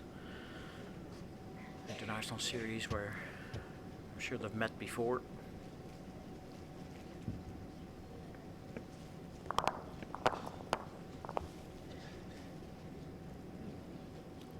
So the key here is your first bowl, David. Well, back toucher. Even better, a front toucher. That's right. People always ask what's best, a back toucher or a front toucher. Front toucher all the time. Yep, every single time.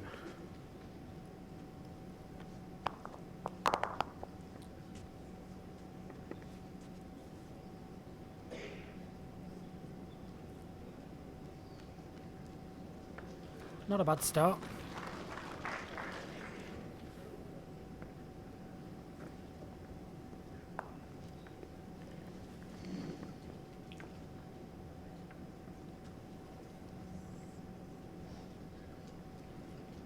Ellen urging this one on. It looks better, and this is the problem having a short ball, is that I'm always a little bit worried about whether the fence is 18 inches short.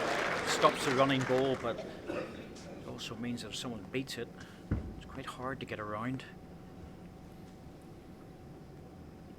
Ooh, that is wide. It's got a lot of work to do to get back from there. Here it comes.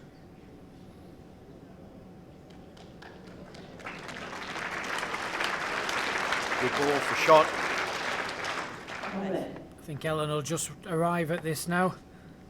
Couple of options there. Turn in her own ball, sit the red, or trail the jack. Certainly playing on the narrow line. Just needs to move. Just doesn't want the outside edge of it. Didn't want to turn that over. Don't know who's more nervous out there, actually, the players or people watching, because Ellen Faulkner's husband Chris will be in the crowd somewhere, if not next door in the players' lounge, and I'm sure Julie's husband will be at home watching, although he isn't too well at the moment. But Alex will, I'm certain, be watching this, her daughter. Julie's stalking this one. Oh, needs to hurry to get past. Well, finished okay. That's a bit of a protector. So that might force Ellen into playing weight. Yeah, she's got an option on the forehand. She could maybe look at the two red bowls. She's got her own bowl to push forward, although it's not a live bowl. Yes, if it goes into the ditch, it'll be taken away. She has last bowl. That's the crucial bit. She doesn't really want to have game against her, but I think this is worth a little run at it just to open it up, Jason, just to get a look at it. Yeah, give yourself a chance for your last, like you say. I think just pick your pace and play it. She could just wing it out if she just misses the front.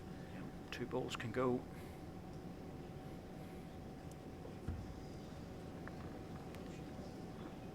She's in the area. Depends on the break now. Ball on the jack. Yep. Now that will run through. That's not the problem.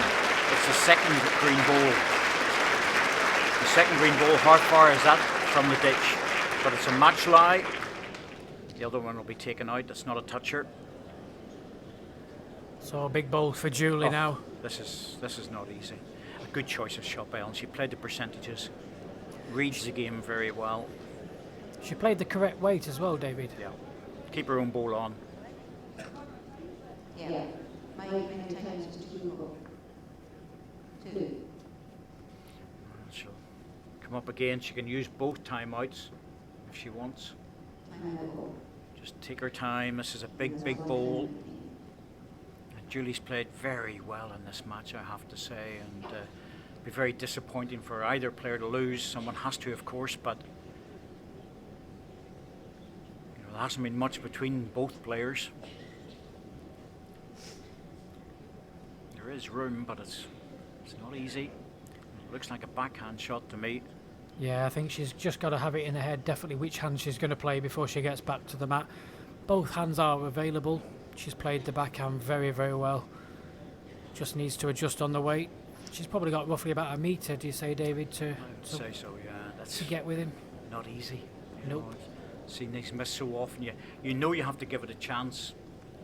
Yeah, But there's it's- nothing for short.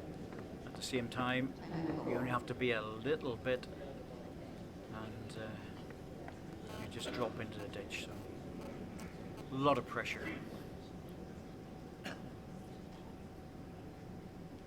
So Julie Forrest now with a draw to a metre of the ditch to save the match. Well, the first thing's good, the line, but is she going to stop in time? Because it looks like it's reaching up to the edge of the ditch. We'll listen for the crowd. Just going to fall in. Big effort, big effort, just 6 inches too heavy.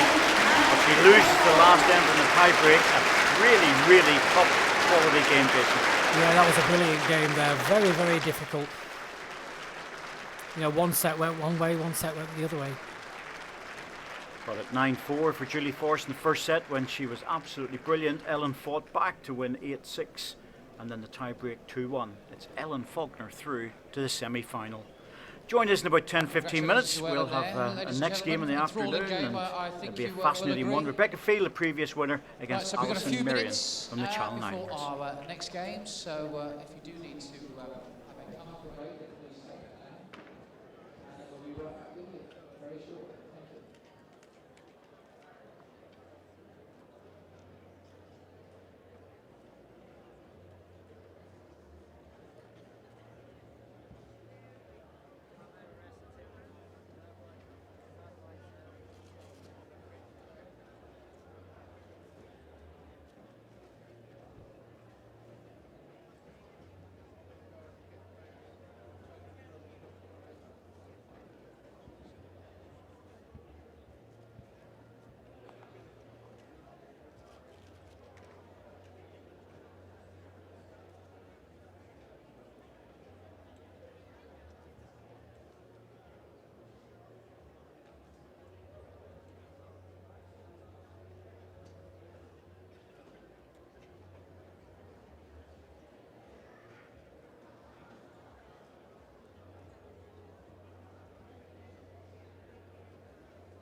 so I've got a little something just to read out, Sean. It goes a little bit like this, ladies and gentlemen.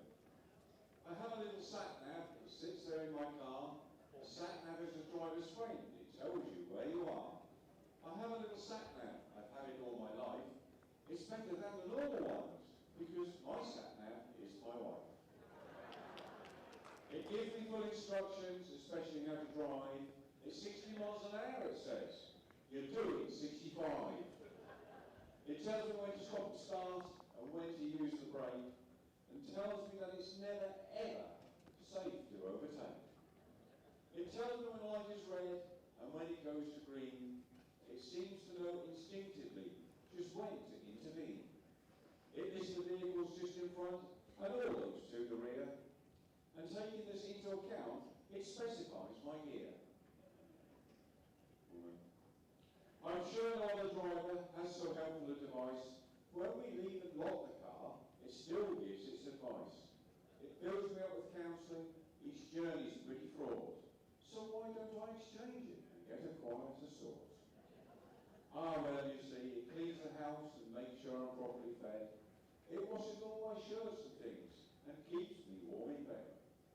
Despite all these advantages and my tendency to scoff, I only wish that now and then I could turn the bugger off.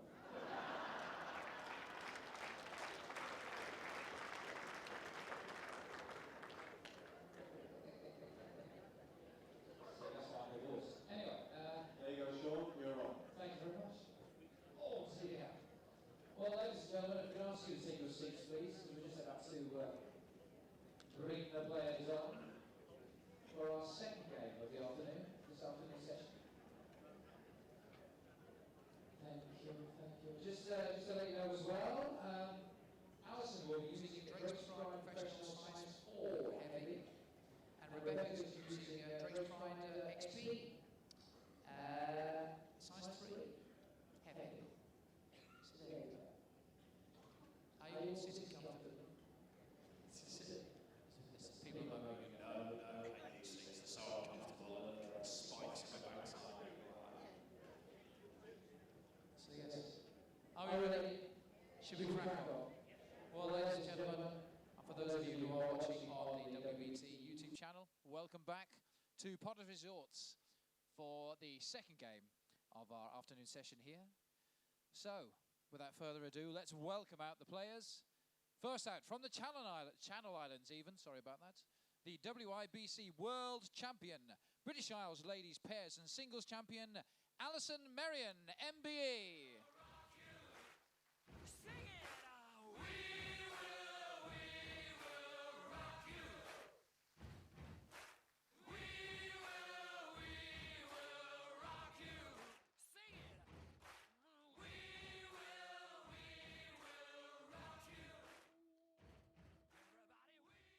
And playing Alison from England, former Ladies World Match Play Champion, England International both indoor and outdoor, Miss Rebecca Field.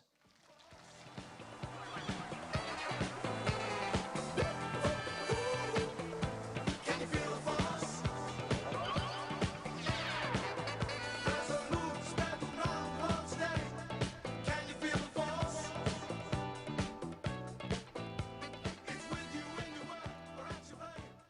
Can you feel the force? And that was back to the commentary box with David Corkill and Jason Parkinson. Thank you. Thank you, Sean. We'll see how this one goes. I was going to have to go very, very high to match the last game in terms of quality. But we have two top-class players here. Rebecca Field, well, she's a young player, be in real terms considerably less experienced than her opponent. But on this carpet in particular, Rebecca is very, very good. Previous winner, so she will not feel the nerves out there. She'll be actually probably revel in it.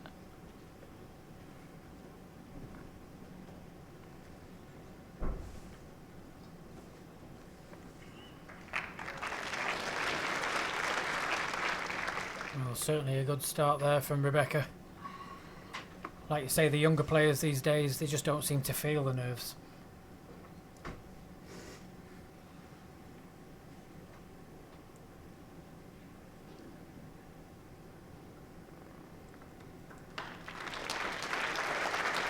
Oh, good reply from Alison as well. 18 inches short of jack on. The gap is 3 inches.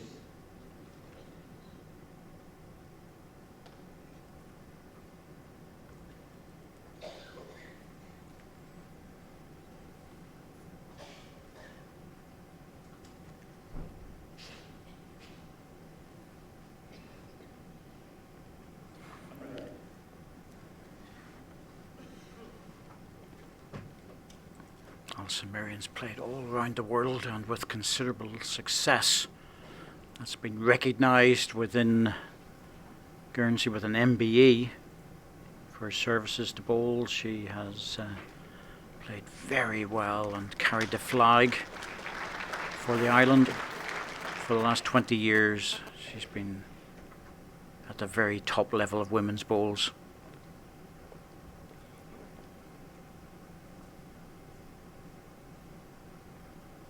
Rebecca in with a chance, just needs to dive back into the head.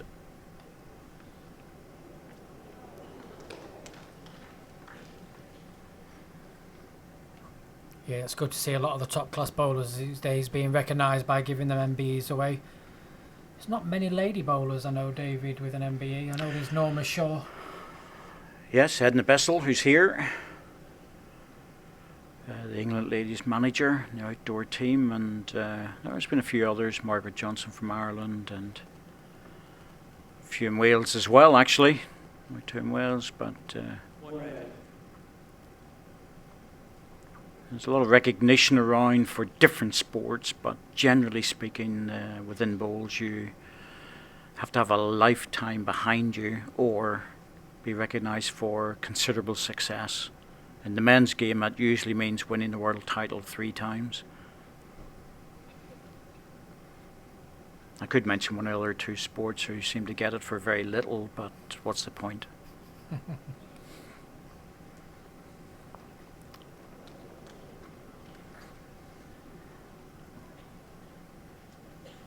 So a good start to this set.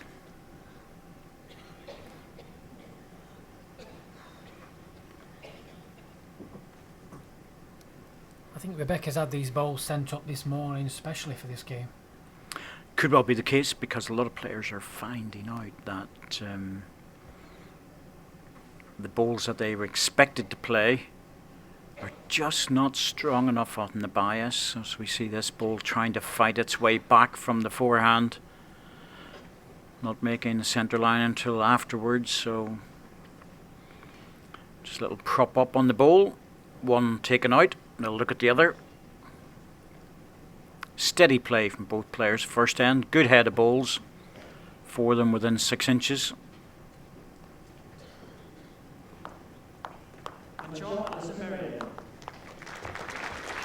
Alison won't mess about. She's a swift player. Makes her mind up and gets on with the game.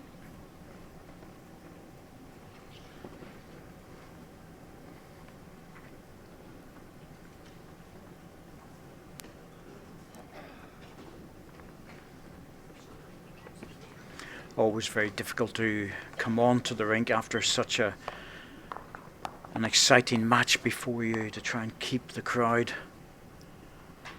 You know, they'll disappear for a comfort break and then come back.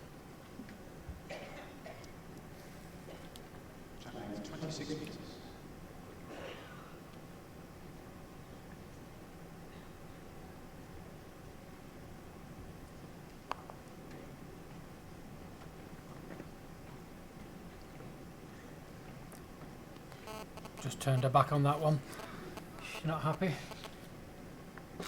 Well, in some respects, it's good that she knows that she wasn't up.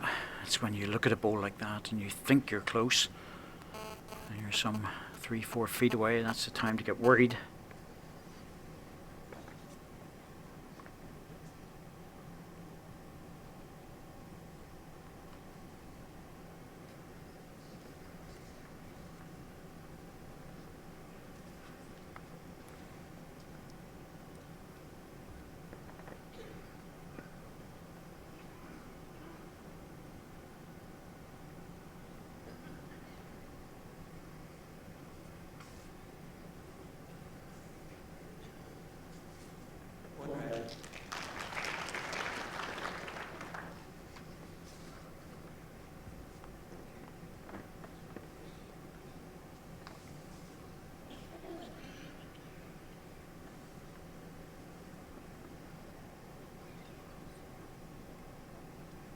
Good adjustment here from Rebecca. Yes, Bex is a local player.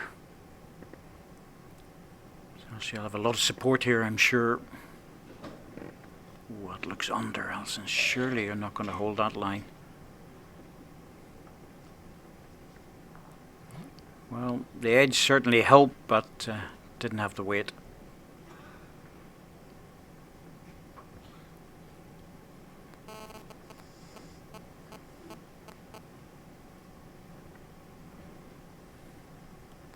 Following this one down. Just needs to bend in.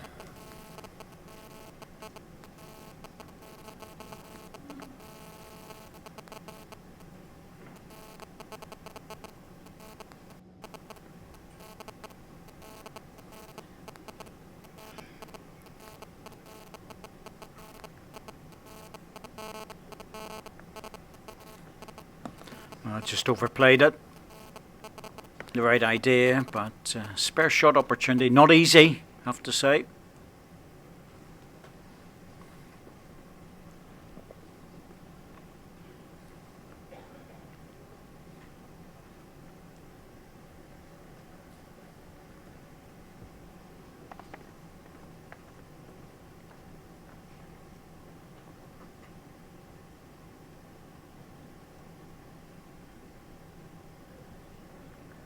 Coming back now with the weight drops off. Well played. Yep, good ball. Made the double.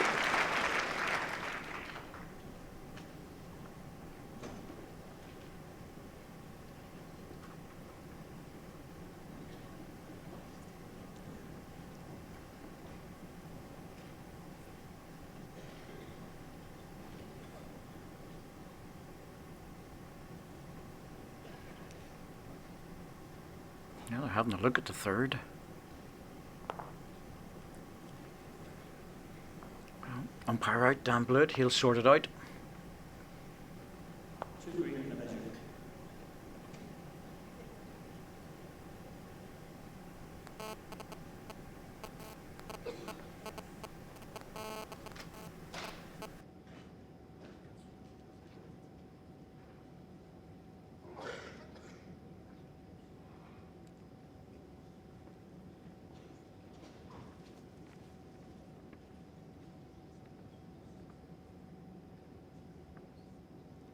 Three shots, Rebecca Fiddle.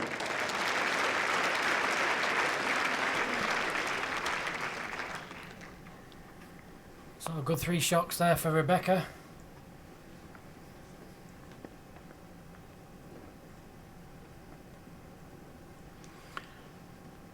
That's the added value of the spare shot that she managed to take.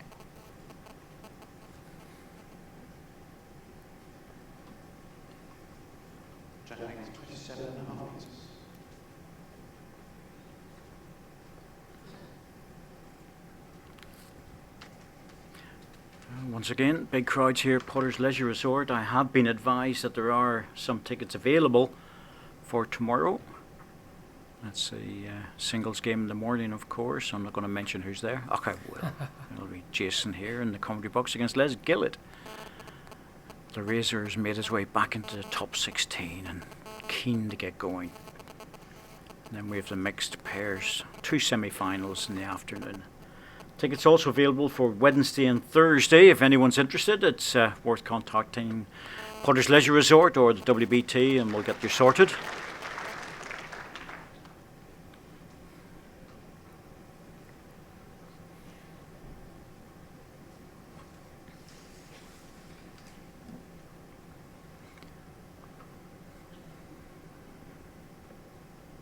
Well, just a slight overcorrection.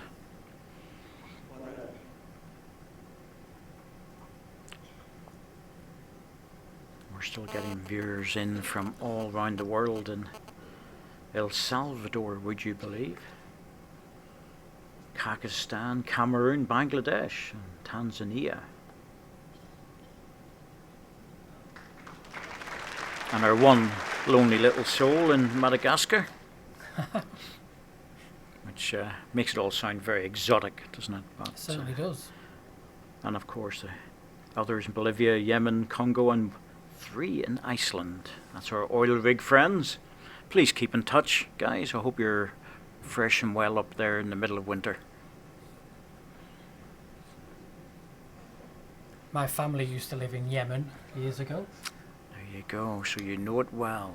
Used to be called Aden back then. Yes, things change. Just needs to break inside the green bowl.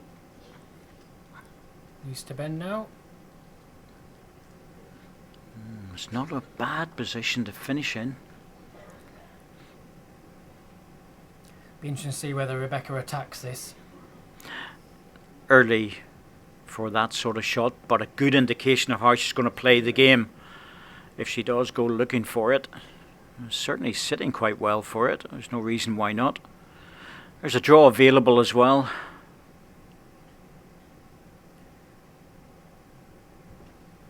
Yep, going for the runner. In the area. Wow, Good it's a result. very nice result in the end. She's probably line 1, even though she touched her own ball up a bit.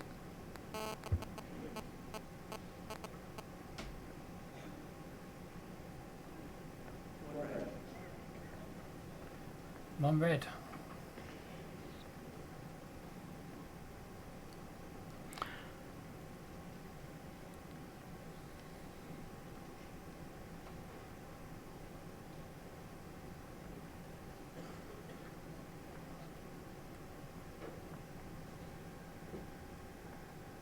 So Alison's on a good line here. All about to wait now. Just needs to run. Just needs to run. Oh dear, that's missed a chance. Spare shot and a very straightforward one.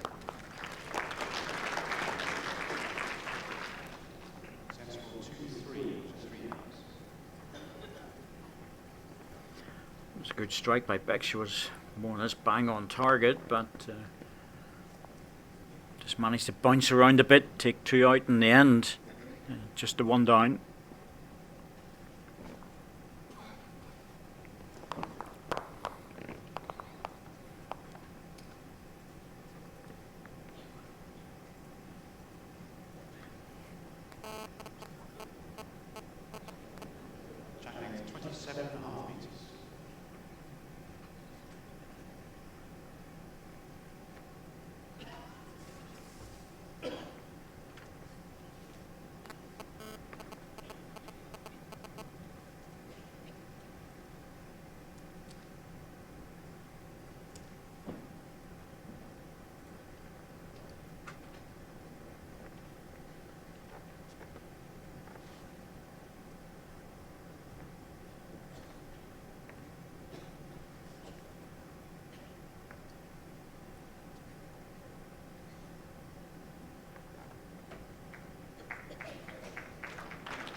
So another good start here for Rebecca. Last ball, the gap is 6 inches.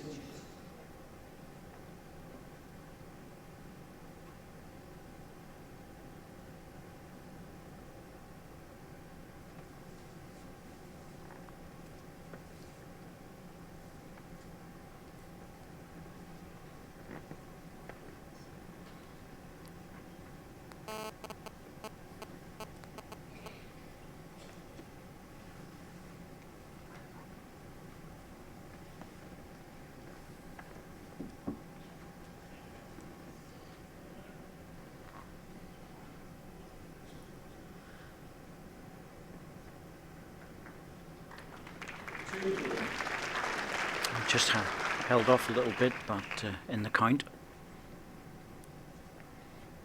Yeah, both players play with Drake's Pride bowls for this match.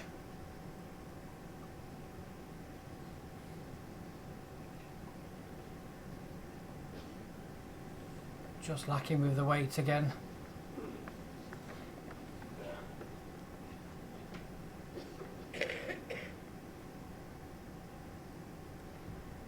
Yes, those will be the Drake's Pride professional There's a stronger bias bowl available in that range with the XP, which I've used before myself, but when I was on the green last week in the pairs, these are the bowls that I used. Yeah, Rebecca's just changed to the XP this morning. These are the bowls that she's had sent up. There you go. That's a wise move by the looks of it. She's finding centre rink quite comfortably.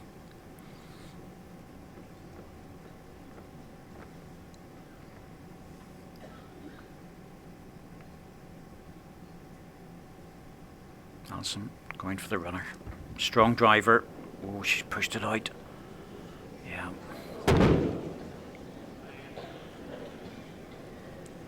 Good chance now for Rebecca. Another spare shot. Increase the lead.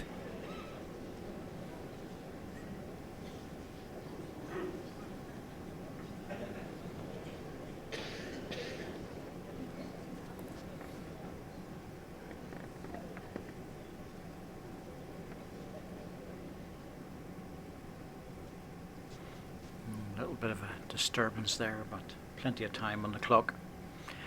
Shot clock, of course, being used. 30 seconds that you've got to deliver your own bowl from the forward motion of your opponent's bowl has stopped. This is close. Oh, it's a very good four in the end.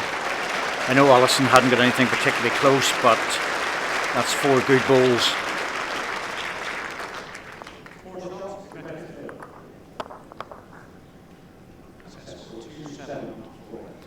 Early lead, 5 shots after 4 rounds. I always think when things are going well like that, you pick up a count, Jason. You'd really prefer to have that score with 2 ends to go. Yeah, that's right. But Plenty early. of time for Alison to get back into this game. Exactly. Just needs to start putting bowls in the head.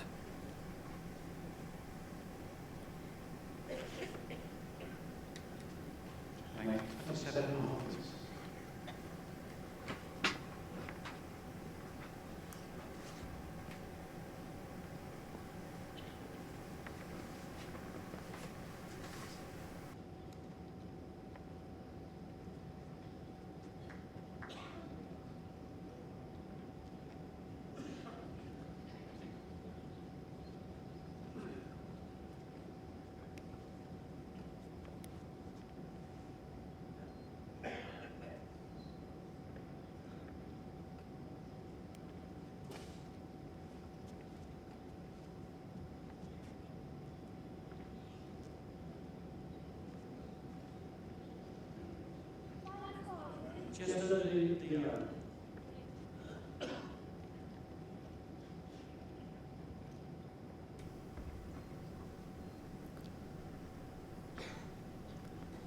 So a bit of a shaky start this end. Both players finding a great line. Just feeling for a length again. Rebecca's made a great adjustment here.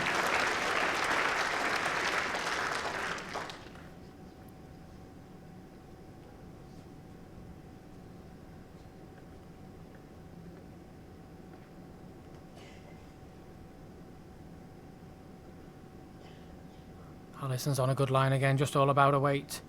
Is she just going to get here? Just falling short again.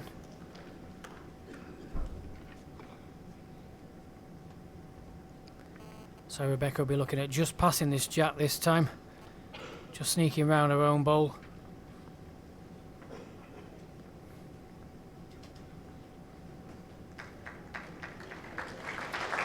Very good. Couldn't ask for anything more than that. She's kept the target nice and narrow.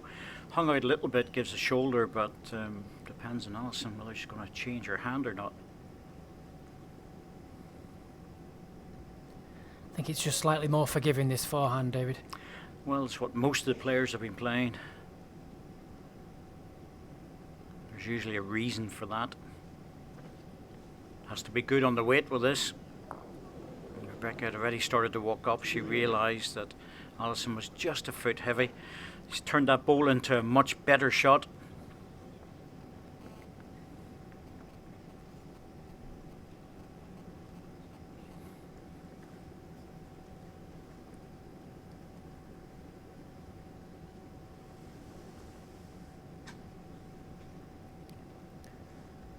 So Rebecca will just be looking at a repeat of her last bowl now.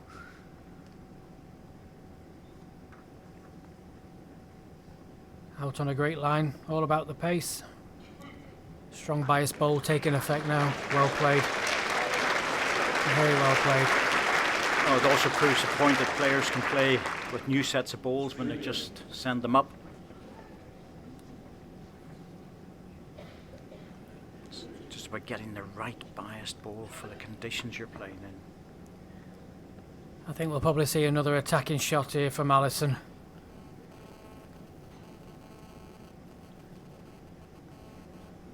Yeah, setting herself up straight down the middle. Just underneath. Yep, just enough. Just an inch underneath and took away. Nice little treble for Bexfield. She's really building up a lead now.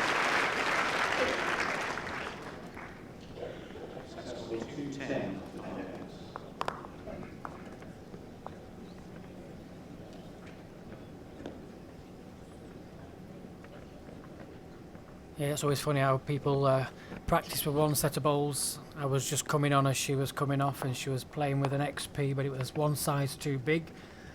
New set of her bowls arrive, and she's playing like she's been playing with them all week.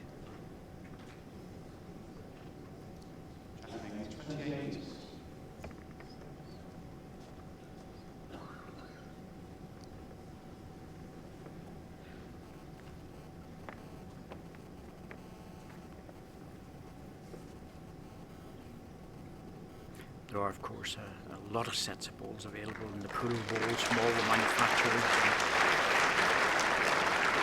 And they're readily available to the players.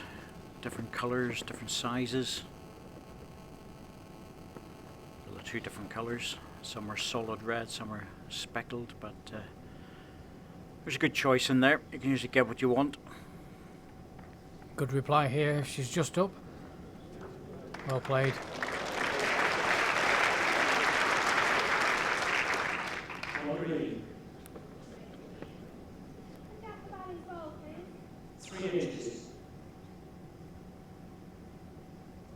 Loads of room.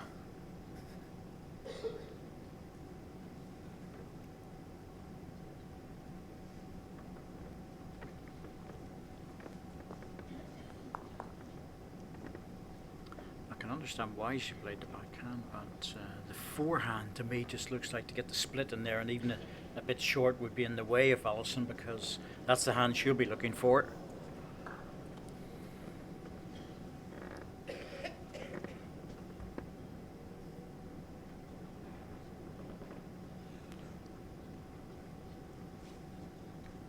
Just needs to be arriving now on this line. Just not got the weight needed. Finish good. Yeah, perfect line, because she wants to be just on the inside of the centre rink.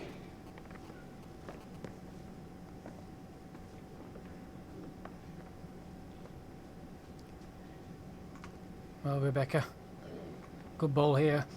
Yes, that's what I thought she might play, the forehand rather than the backhand. Backhand was out of commission, but better for her to do that than the opposition, and so she changed to the forehand, played the correct shot, and played it perfectly. Not much on for Alison here neither. No back position.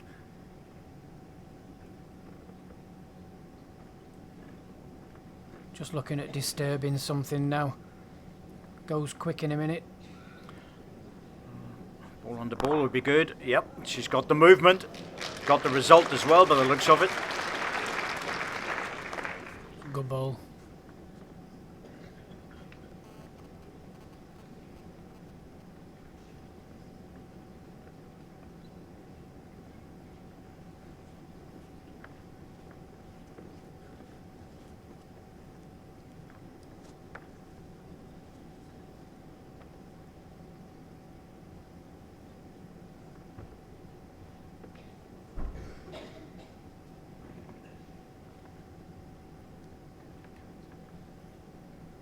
Just all on the pace.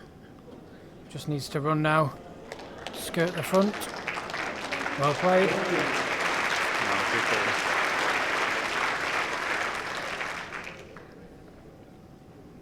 Never never easy.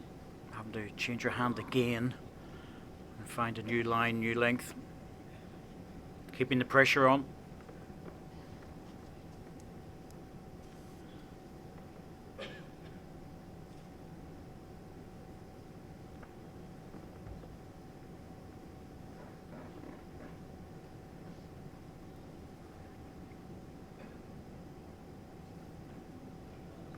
Again, good line, and the weight's perfect. Oh, it's a beauty.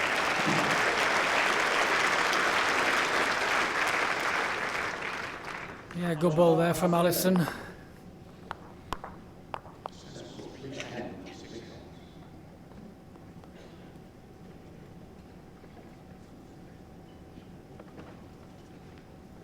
So 7 shots in it now with 3 ends to play.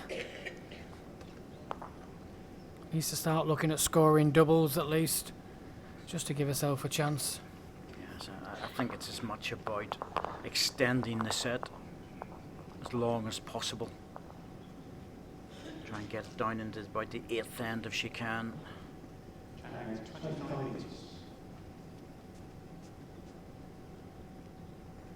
She'll be doing well to score the last 3 ends to get anything out of this set. It's possible, but it's certainly not going to be easy.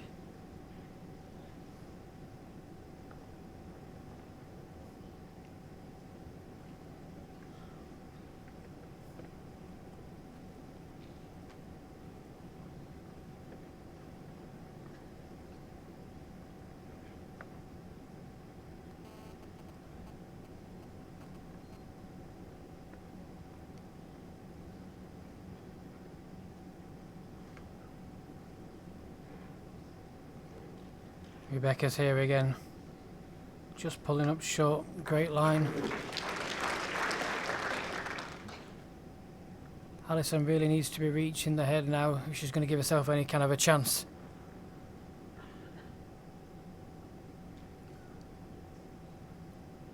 Looking good with this.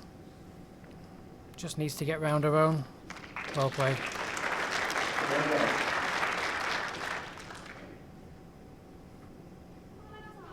Your last ball is 18 inches short of jack high. The gap is 9 inches. The shortest ball is just under the yard.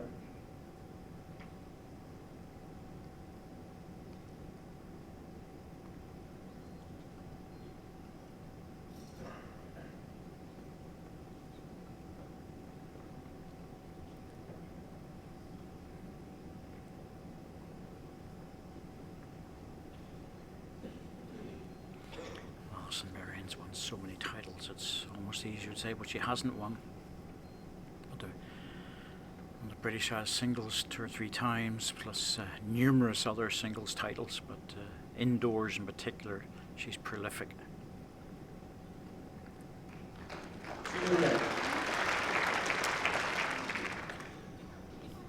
Well, an important bowl here for Rebecca. Doesn't want to leave it to her last. 2 shots down at the moment. Should be certainly looking for second.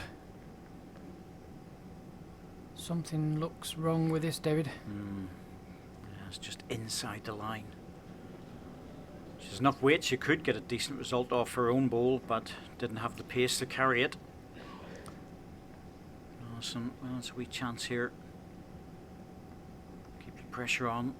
2 or 3 shots would be good.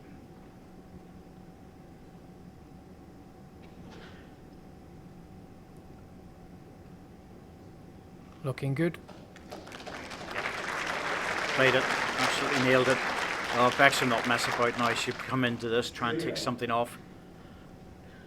You know, it's a good percentage shot. Jack goes through, she may just lose 1. Take 2 off, that would be a very good result for her. So just concentrate on the weight you want to play. Couple of results wide as well if she's fortunate. As long as she's in the area. There is a result here. Should get something. Oh no. Oh dear, that's a horrible result. Well, maybe there was just a little bit less weight than what I thought, to be honest, but lost a 3. Didn't do as much damage as I thought it might do. Good end for Allison, played some very good balls there. So Allison narrows the gap to just 4 shots.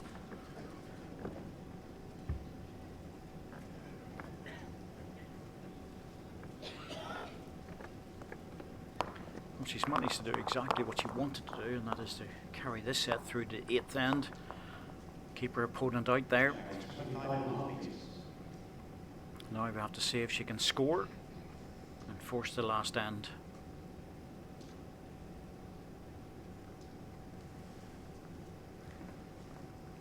I think realistically, David, she's going to be looking for a double here. Yeah, so when you're starting to chase 3s and 4s, it's never easy, but signs that she's coming into more her normal game.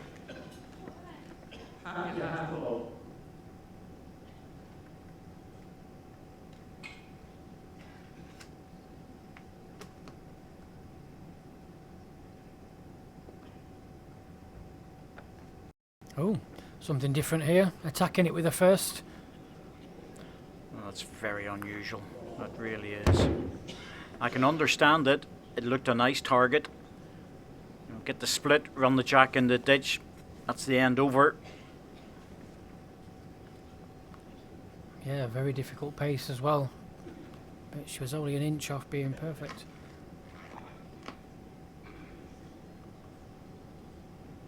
So Allison out on the wide line now. Looking to adjust her pace also. Looking good. Very good. Well played.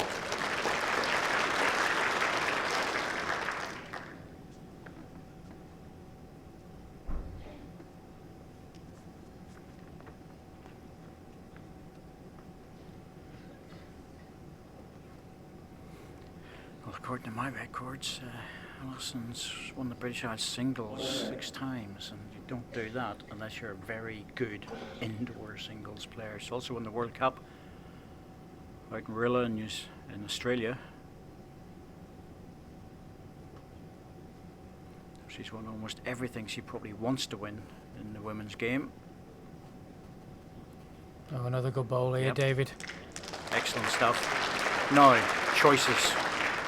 Run the jack and the 2 balls off in the forehand. Just draw in. He has to play the weight shot, surely. Well, she got that away as if it was playing a draw. Yeah, playing across the head now. I just don't think she's here.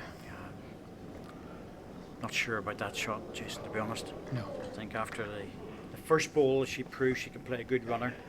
No reason not to play it again. Still, she's got another one left. Stopped Allison from playing her last ball on the backhand.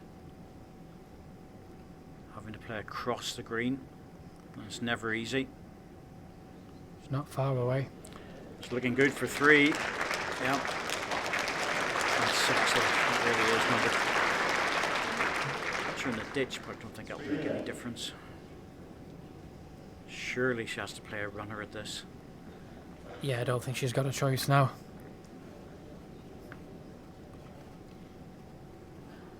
See if she can just cut it down to 1. Still playing gentle pace. Looks like she's got a bit more on this one. Certainly a lot closer. Now she wants to spring the jack. Oh dear. Well, 2 goes at it. Missed them, lost a 3. 2 threes. My goodness, that is costly. And from 10 to 3 ends ago, suddenly it's only 1 in front. It's a strange old game. Yeah, it can be a cruel game at times. You know, from the start, Rebecca's dominated this game. And just the last couple of ends, you know, I think the change has been Allison's put her under pressure, forced her into playing the attacking shots, which we know is not easy on here.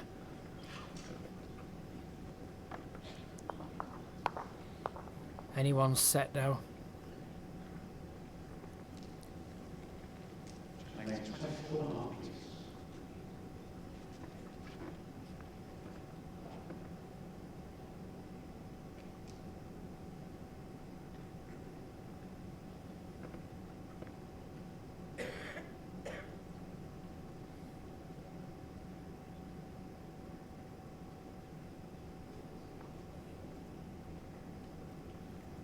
Just dropped it short. She'd have liked it a lot better than that, I think, David, for her opening ball.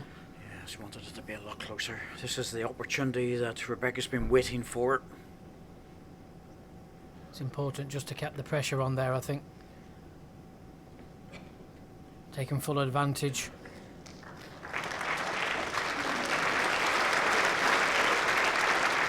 Side toucher. And that's not going to be easy to beat.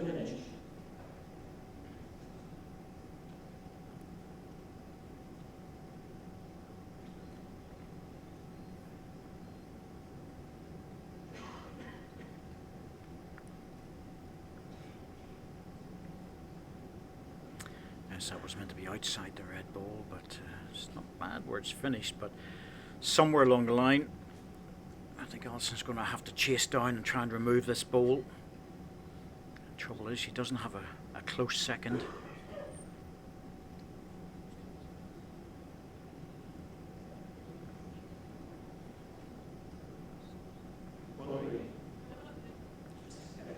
Yeah, I was asking permission to come up, and doesn't really need to worry about it because she has got the timeouts available.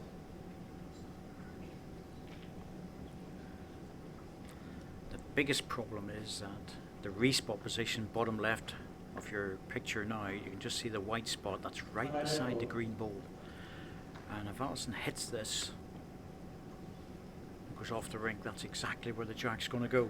So That's right, David. I think it's now forcing her into playing the slightly difficult shot, just drifting by the front bowl, landing on the shot bowl. Trouble is, if she does hit the shot bowl clean as a whistle, it's allowing Rebecca such a big distance to draw within, and she's playing so well. I think she'll have to do it. I think she'll play the runner, forehand, drive, hope to get the ball out clean. Oh, it's under. Yeah, now she's in a lot of trouble. Rebecca, anything 2 feet away from the jack, get a second shot in, and that'll be enough. Just showed the cost of that first bowl of Alison that put her in trouble.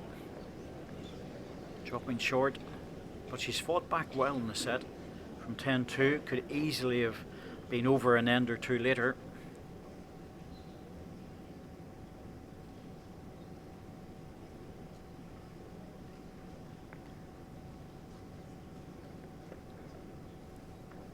Has she just pushed through this, David? I think she might have done, because it's not the back bowl she was looking for, and no, that's why there's a shake of the head. The crowd a little clap there, but that's not what she was looking. She was trying to draw that 2 feet away.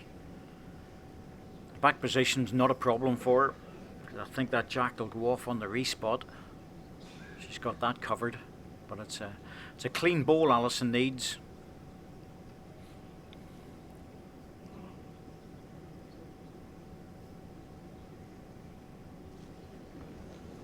Oh, tight again. Yeah. Just looked underneath it. Wonder Rebecca fails. She takes the first set, 11 shots to 9. And really, she's been good value for that. It was just the end 7 and 8 were the problems, where she lost 2 threes towards the end of the set. Signs of Alison coming back into it and coming back strong. Yeah, she's just not getting the conversion shots at the moment, which Alison's normally so good at.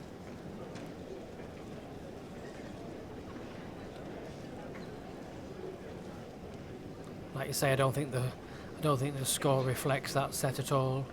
It's just the two ends that make the difference there.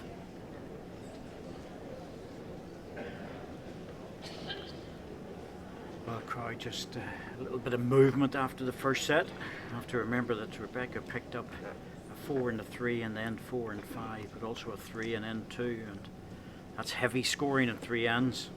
She actually only scored on 4 of the 9 ends. So Alison scored on more ends, but even with the 2 threes, didn't capitalise.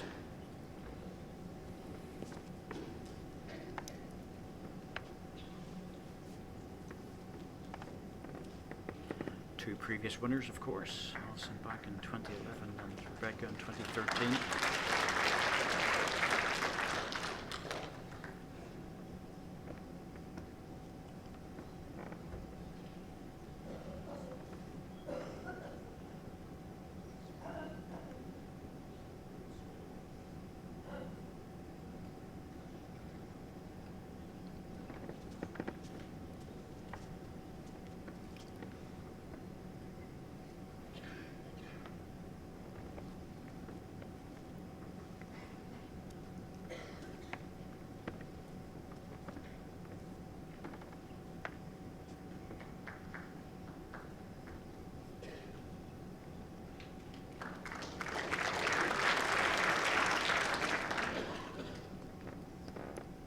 so still wide open here. Just looking at a correction of weight now for Alison.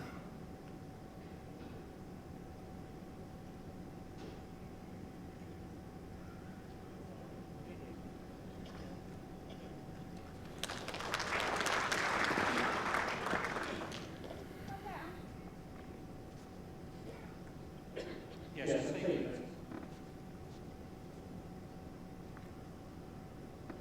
Just made it for the shot, but any touch in the jack will make 3. That's certainly worth arriving to it. She can't be far away, is she here? Just the pace.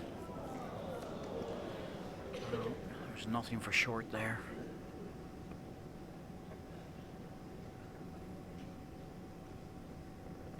Good chance for Alison now.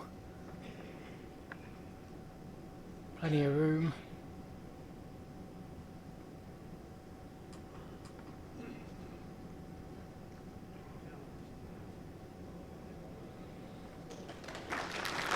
It's not bad there.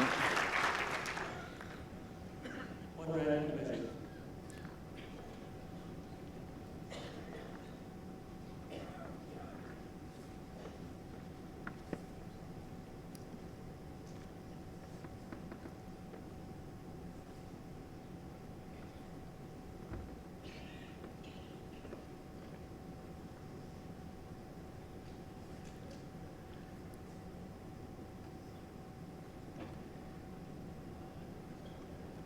Just slipping by again.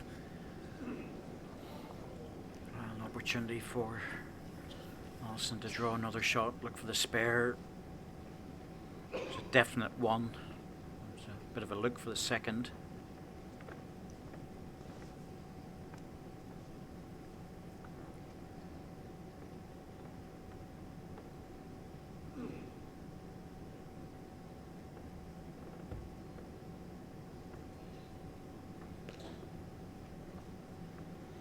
Target here's the back green ball. Just drop off that, will be enough. Just don't think she's reaching. Oh dear, Alison. Didn't give it a chance to touch her front one either.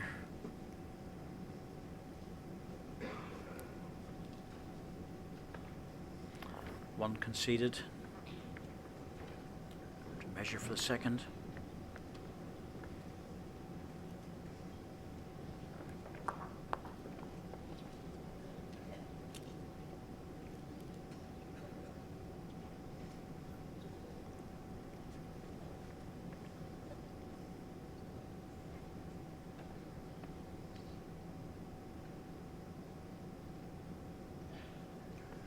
Looks like it could be 2, David.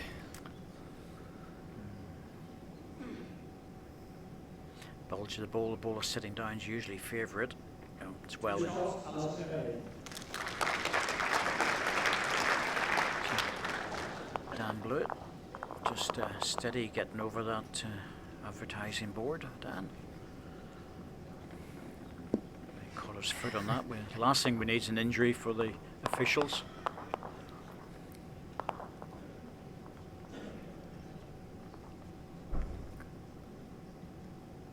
You forget how much of a drop is on the other side of those boats. Yes, exactly.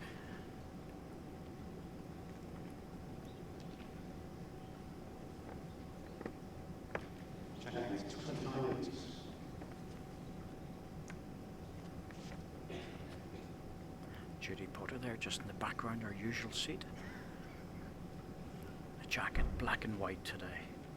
It'll be multicoloured as the tournament progresses.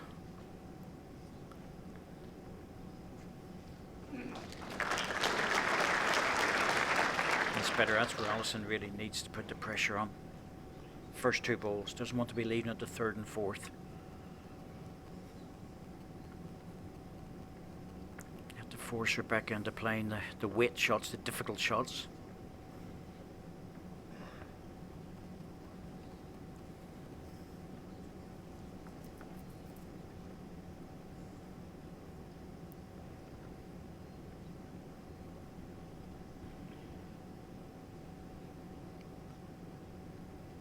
Playing the slightly tighter line now, as long as you're here. Just holding up. Wants to do a wee turn on the jack, it's a bonus. And it's a good ball, that front toucher. The sort of thing you're looking for end after end.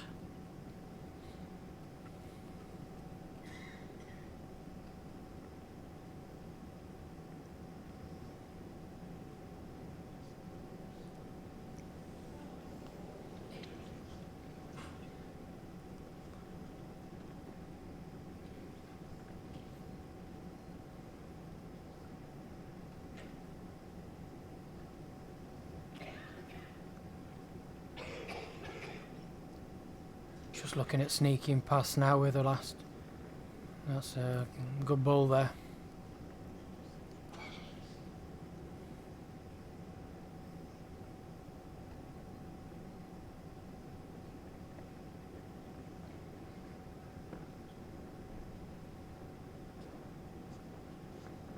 He's missed it. Didn't have the weight to come through. I think Alison will be trying to turn that jack around the corner. Hide it away.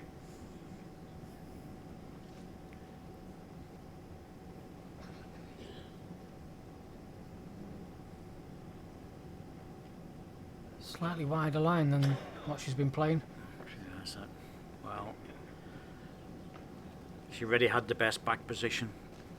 Didn't really need to be back there.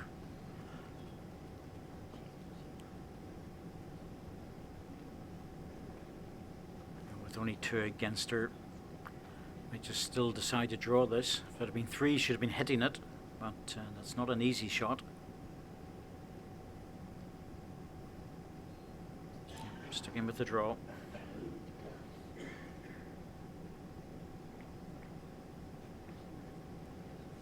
Just over the top with pace, just doesn't want to know.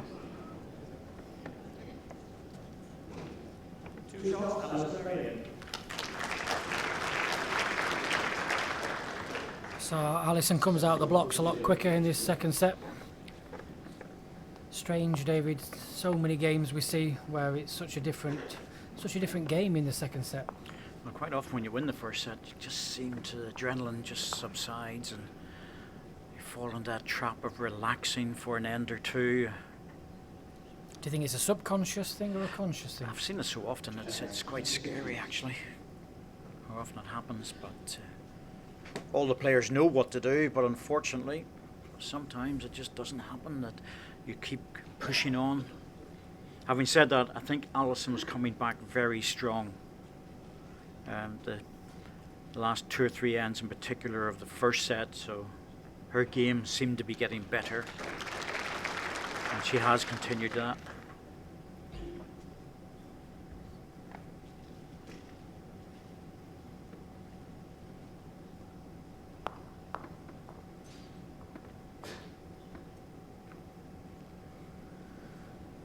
Good ball from Rebecca here.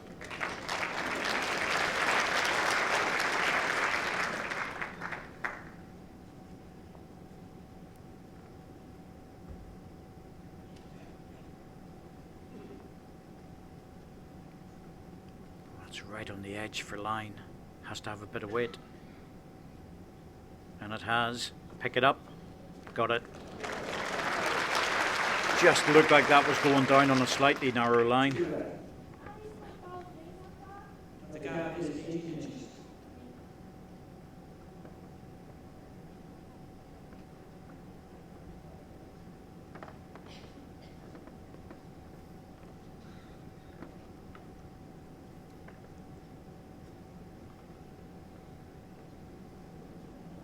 It's a good effort here from Rebecca. Just needs to bend now. Unlucky. 1 red. Oh, let's not follow that. It's about an inch and a half short, Jack White. Well, sticking on the forehand, that's prepared to leave the backhand for Bex to keep playing down. I'm not so sure about that. Let's see if she can help this. Again, she's down that very tight line. Needs her own ball. Oh, that's a help. That's a massive help. That's changed the whole complexion of the head. Even got another shot.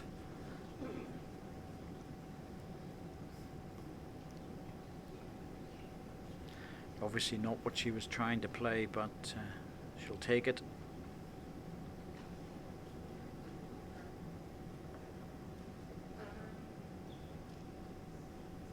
Time out equal. I think Rebecca's got to look at reaching this, David, giving herself a chance with the last. Yeah, she's got 2 balls. She can take her own ball out, that's the only danger, but if she can remove the front one, get a look at it with her last ball.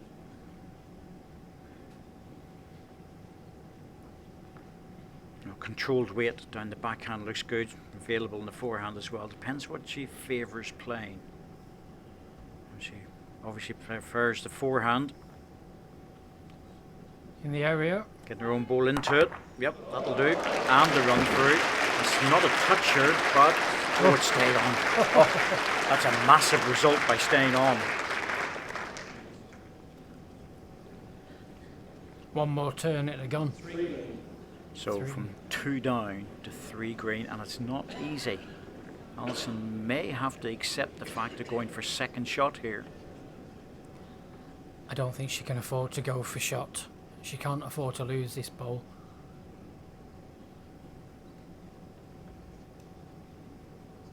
Out on a high line. Yep, the line's good enough. It's all about the weight. Just needs to run a little bit more to make sure. That's good. That's a good ball. 1 green. Takes 2 off, makes it difficult to add another. No reaction from the crowd, but you know, that was a better bowl than people may think. So would you draw another, David, or would you go for the bowl? It's too far away. I think she'll just draw.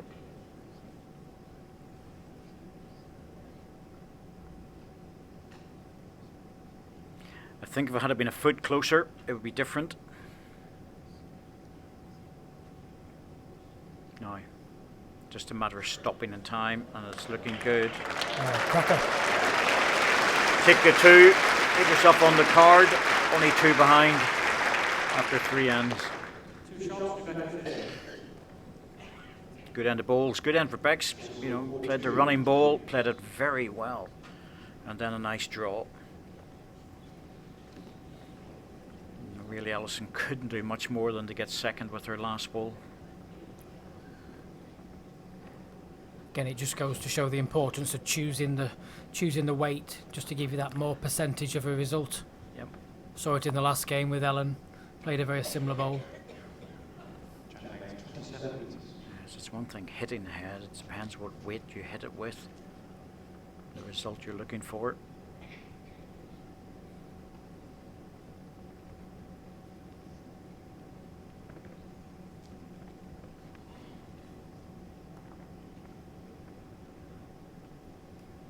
Another good start here.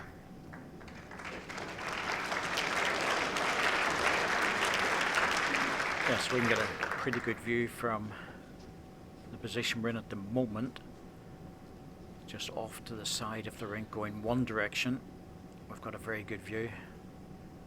Commentary position for next week is the other side of the rink. It's actually almost directly behind it. So you get a very good view there.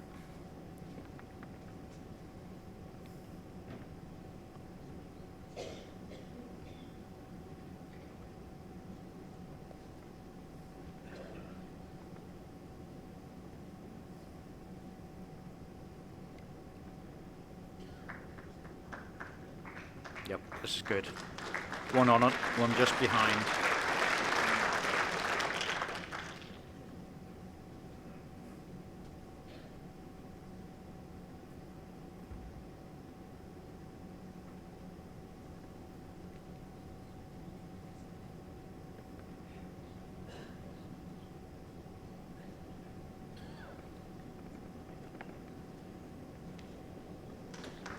Good ball.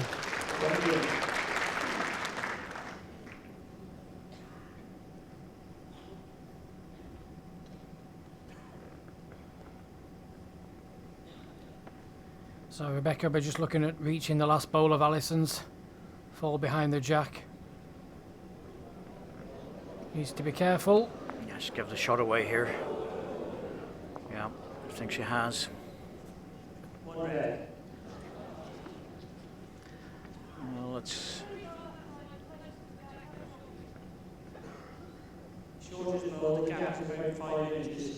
then 18 short jack line. Oh, Alison maybe lying the shot, but she's very vulnerable the way it's sitting. Going for the backhand and on the blind side to split the two green balls, and that's not easy either.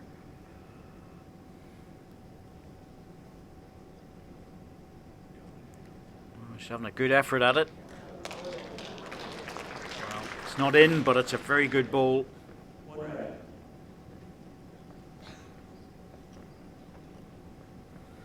Couple of options now available to Rebecca. Probably just reaching again, sit the ball, touch on the jack.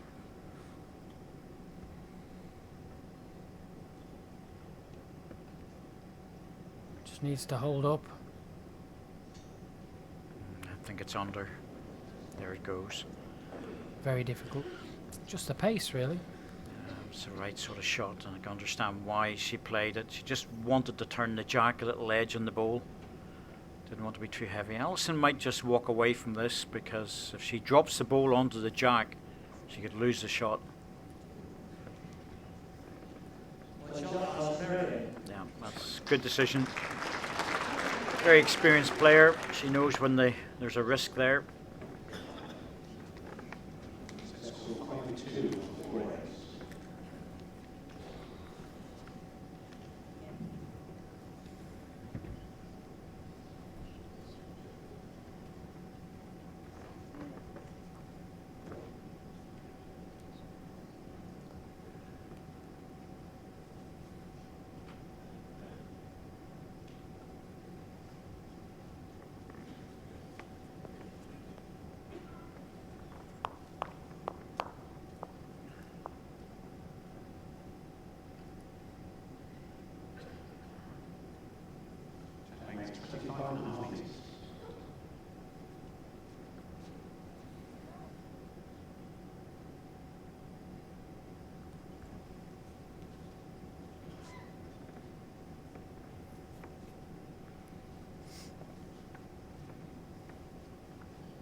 At the edge, yeah.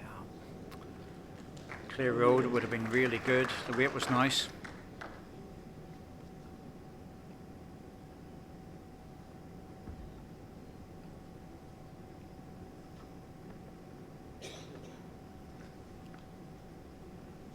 As tight as she dare be. Go away now. She can't afford to go searching for that forehand. You're better off just being a foot wide than 2 feet tight.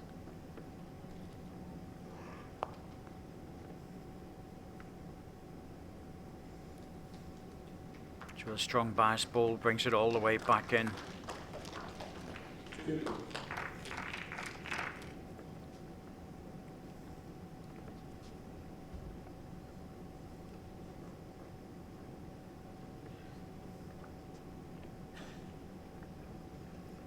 Well, she's trotting after this. It needs to hurry. I'm not sure it's going to make the trip. Yep, just about. Needs to stay up. Last ball, the gap was about 10 inches, about 14 inches short jack line.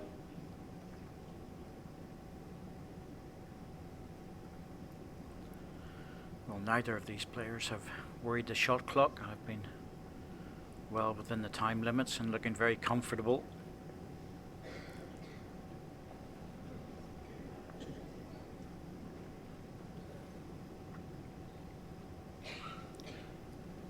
There's not many players let it go off, David. Well, you can just forget about it. That's the problem. You're so much into the match. Your concentration levels are so high that you just forget about the clock.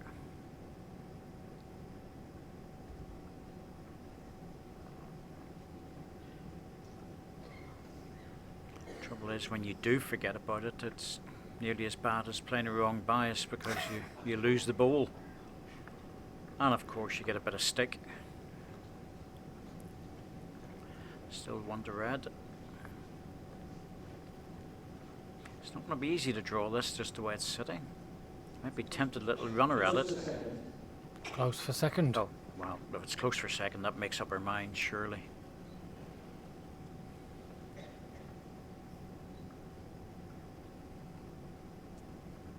Yeah, go for the runner. Doesn't like it. She's under, doesn't want to get her own bowl. Oh, that's a marvellous result. Wasn't far under, actually. Nope. That held up probably more than what she thought.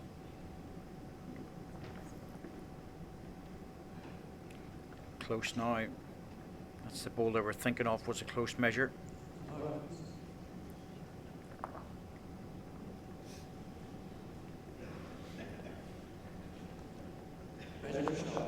She sort of grimaced whenever she saw the ball going away, but, well,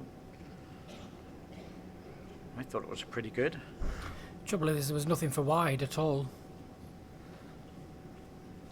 It was either the 2 target bowls and everything else was tied to those. Yeah, you know, it was definitely in the right side of doing damage.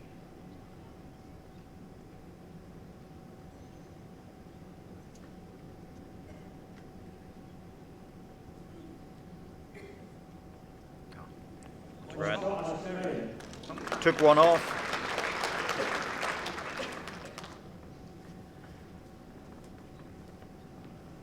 So Alison increases the lead now to 4 shots.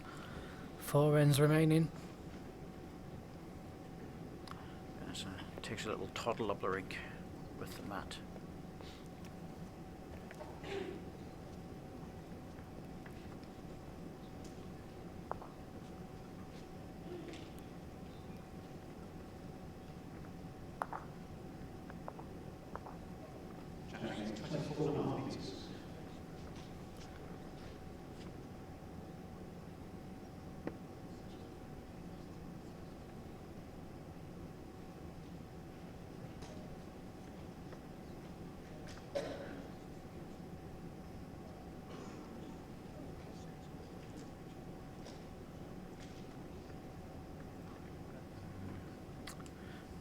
Just that little bit short that can cause problems.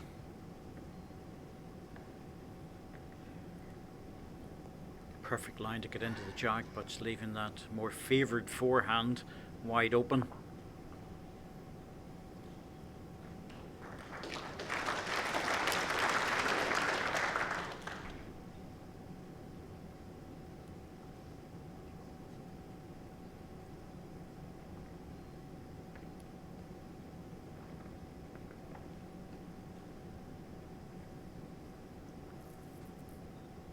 She needs to bend now with his pace. Oh, she's close. Well played.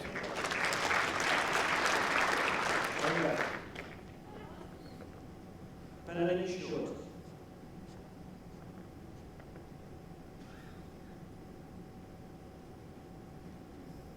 I have to say, this game's had a lot of quality stuff in it. So the last one was terrific, and this one's equally as interesting in a slightly different way.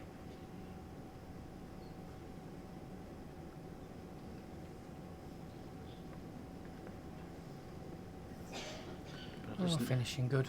it's an entertaining game.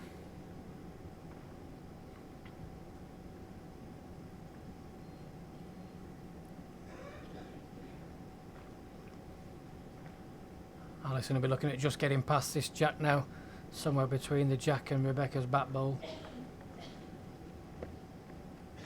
It's not bad. That's not bad.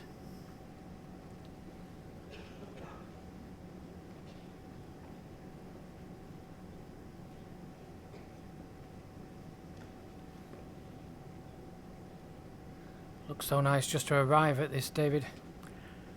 Well, the problem is if you're just a little bit over the weight, you can take your own bowl out.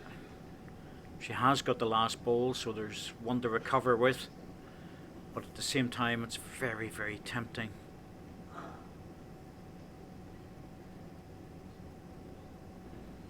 Giving herself a little bit of a margin by playing the backhand. Oh, Oh well. The crowd's reaction is that they only see the balls going out, but that was fortunate in the least, I'd say. Again, wasn't too far away. The ball was coming back into the target, but to get the edge like that and take the ball out absolutely clean, well, it's fortuitous. Alison just needs to steady herself now. She's played a couple of good bowls.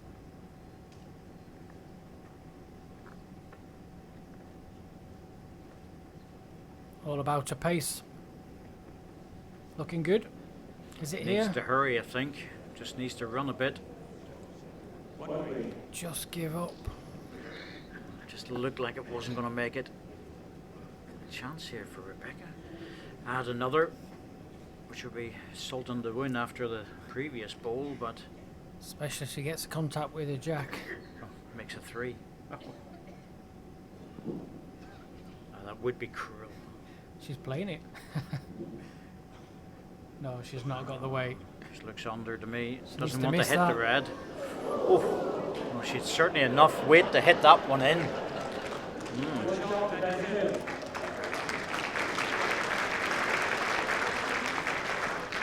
She certainly played the weight to turn the jack.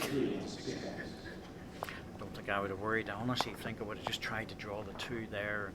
It's a bonus if you turn the jack, but you know, 6-3. Well, still 3 ends to go. 3 more shots. She'll settle for 3 singles. That's right, she only has to tie this set.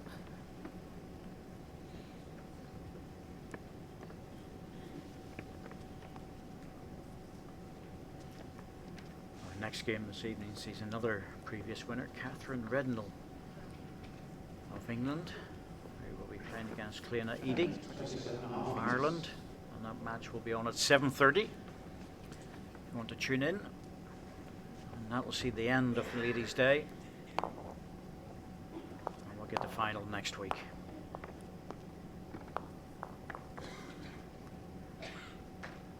Just checking when the semi-finals are on.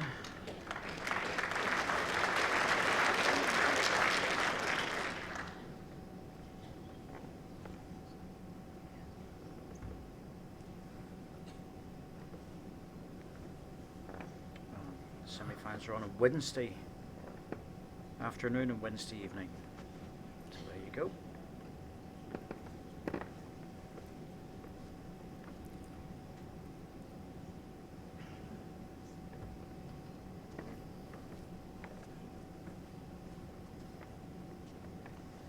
The ladies' final will be on Thursday at 1 o'clock.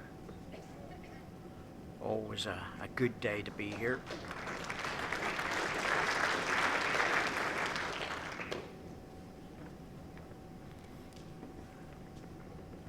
It's always tempting for Alison.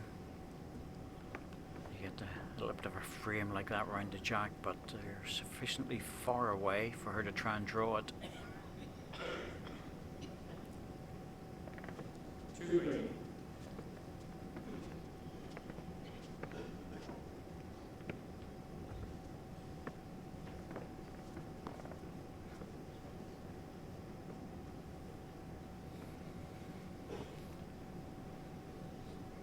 Rebecca's here again.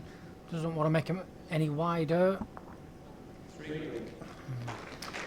Still drawable, and Alison's aware of that, but she's usually pretty accurate with the running ball. She's going to run at this one. Pulled it, and in a big way. I think that ball it actually seemed to hit the carpet just a fraction early on the delivery. A little bit surprised she was playing the forehand. I think the backhand is, you're always coming into it in the backhand. You seem to go very early on the forehand when you play with any kind of weight.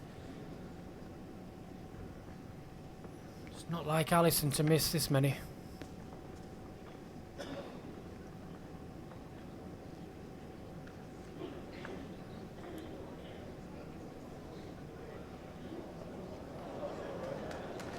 Well, big bowl now. Must go again.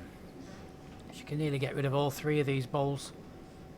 Yes, and the last bowl of Beck's is actually going to probably lock her red bowl in, so definitely worth it.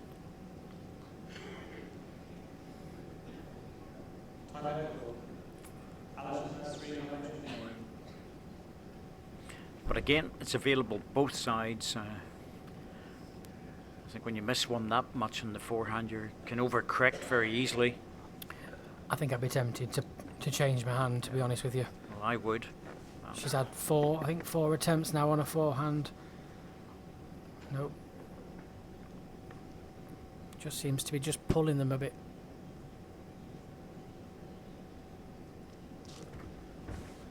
Close. Better, all 3. Oh, Now, she's got the edge of the jack and run off into the ditch. I just wonder, is that enough? The green bowler did follow for a while. got the shot. Got the shot. Well, that's a big, big result. I'm sure it's bang on target, to be fair. In the context of this match, that's a massive result. Just didn't seem possible getting the shot with that bowl, to be honest. No, it looked like all 3 had to disappear. Still, take it and run.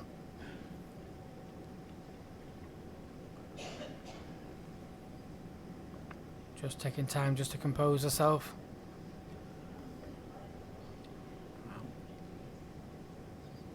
She knows she's one end away from getting a tie break. She can score a single here. 3 extra ends, or potentially 3 extra ends.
Just about.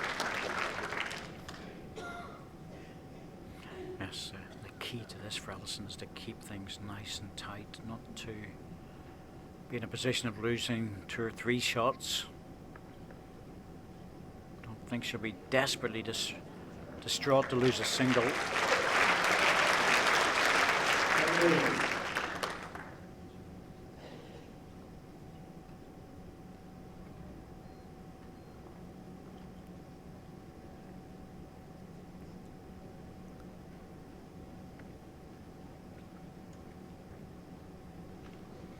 Close to this. Just wants to stop and drop. Yeah, Really good ball there. Good second, Jason. I think that's the key for her in this end. Get a good second. Yeah, like you say, I don't think she'll be too bothered about losing a single. Just about closing the head down now, allowing Rebecca little room to score more shots.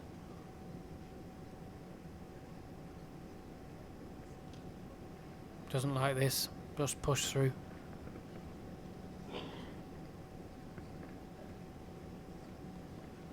Well, now you've got a good second, you can actually really put everything into getting the shot here. It's taking the pressure off. Probably looking at just reaching her own, David. Sit back off it. Slight touch on the jack as you go past might be good. Yep, let's try a red one, Alison, rather than the green. They're both very similar bowls except for the colour. The biggest difference. Yes, exactly. But I can understand that. It can happen very easily. At least she didn't deliver it. She's close. Very close. She is close. Oh, is she going to And drop back? Oh, let's have a look. If that's one green, you have to walk away from it. One green. Can't afford to play it because that ball could easily move and drop away. She'll take this. Yeah. Oh, super effort.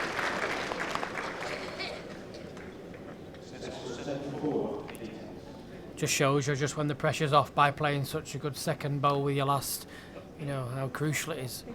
Like you say, you just focus on getting the shot. That's the thing, a lot of people don't realise that, it's the second shot that can actually create the opportunity.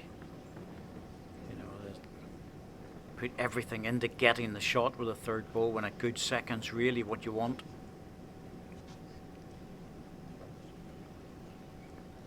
So, target for Bex is 3 shots here. Square off the set, move into the semi-final. We start off the quarterfinals. It's a 8-player field. It's a very limited field, but it's a very good quality field.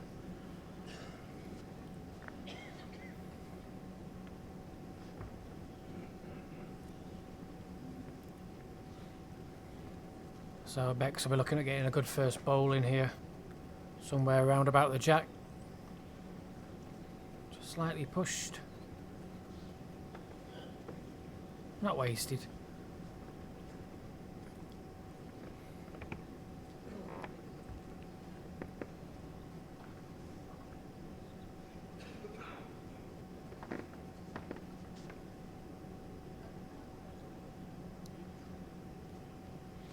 Ooh, that one got away. I'm surprised she started off in the forehand. I thought she would have just followed down in the back. Anything in between the green ball and the jack would have been enough.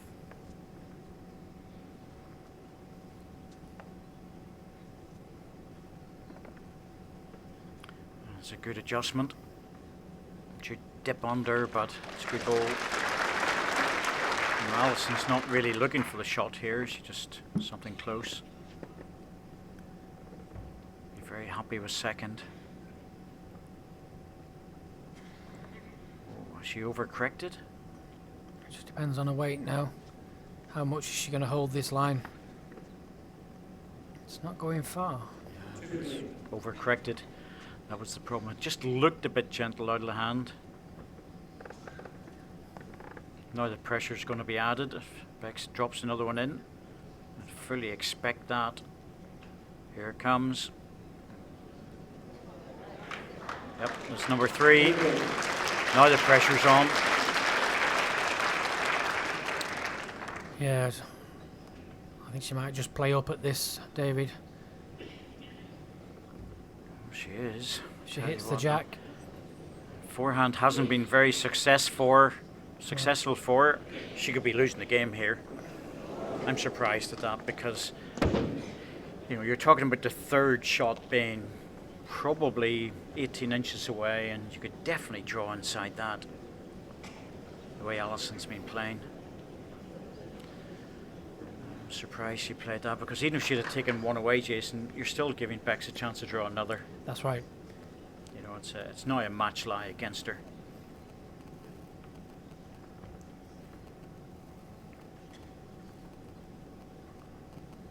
So Becca looking at putting one near and nearabouts.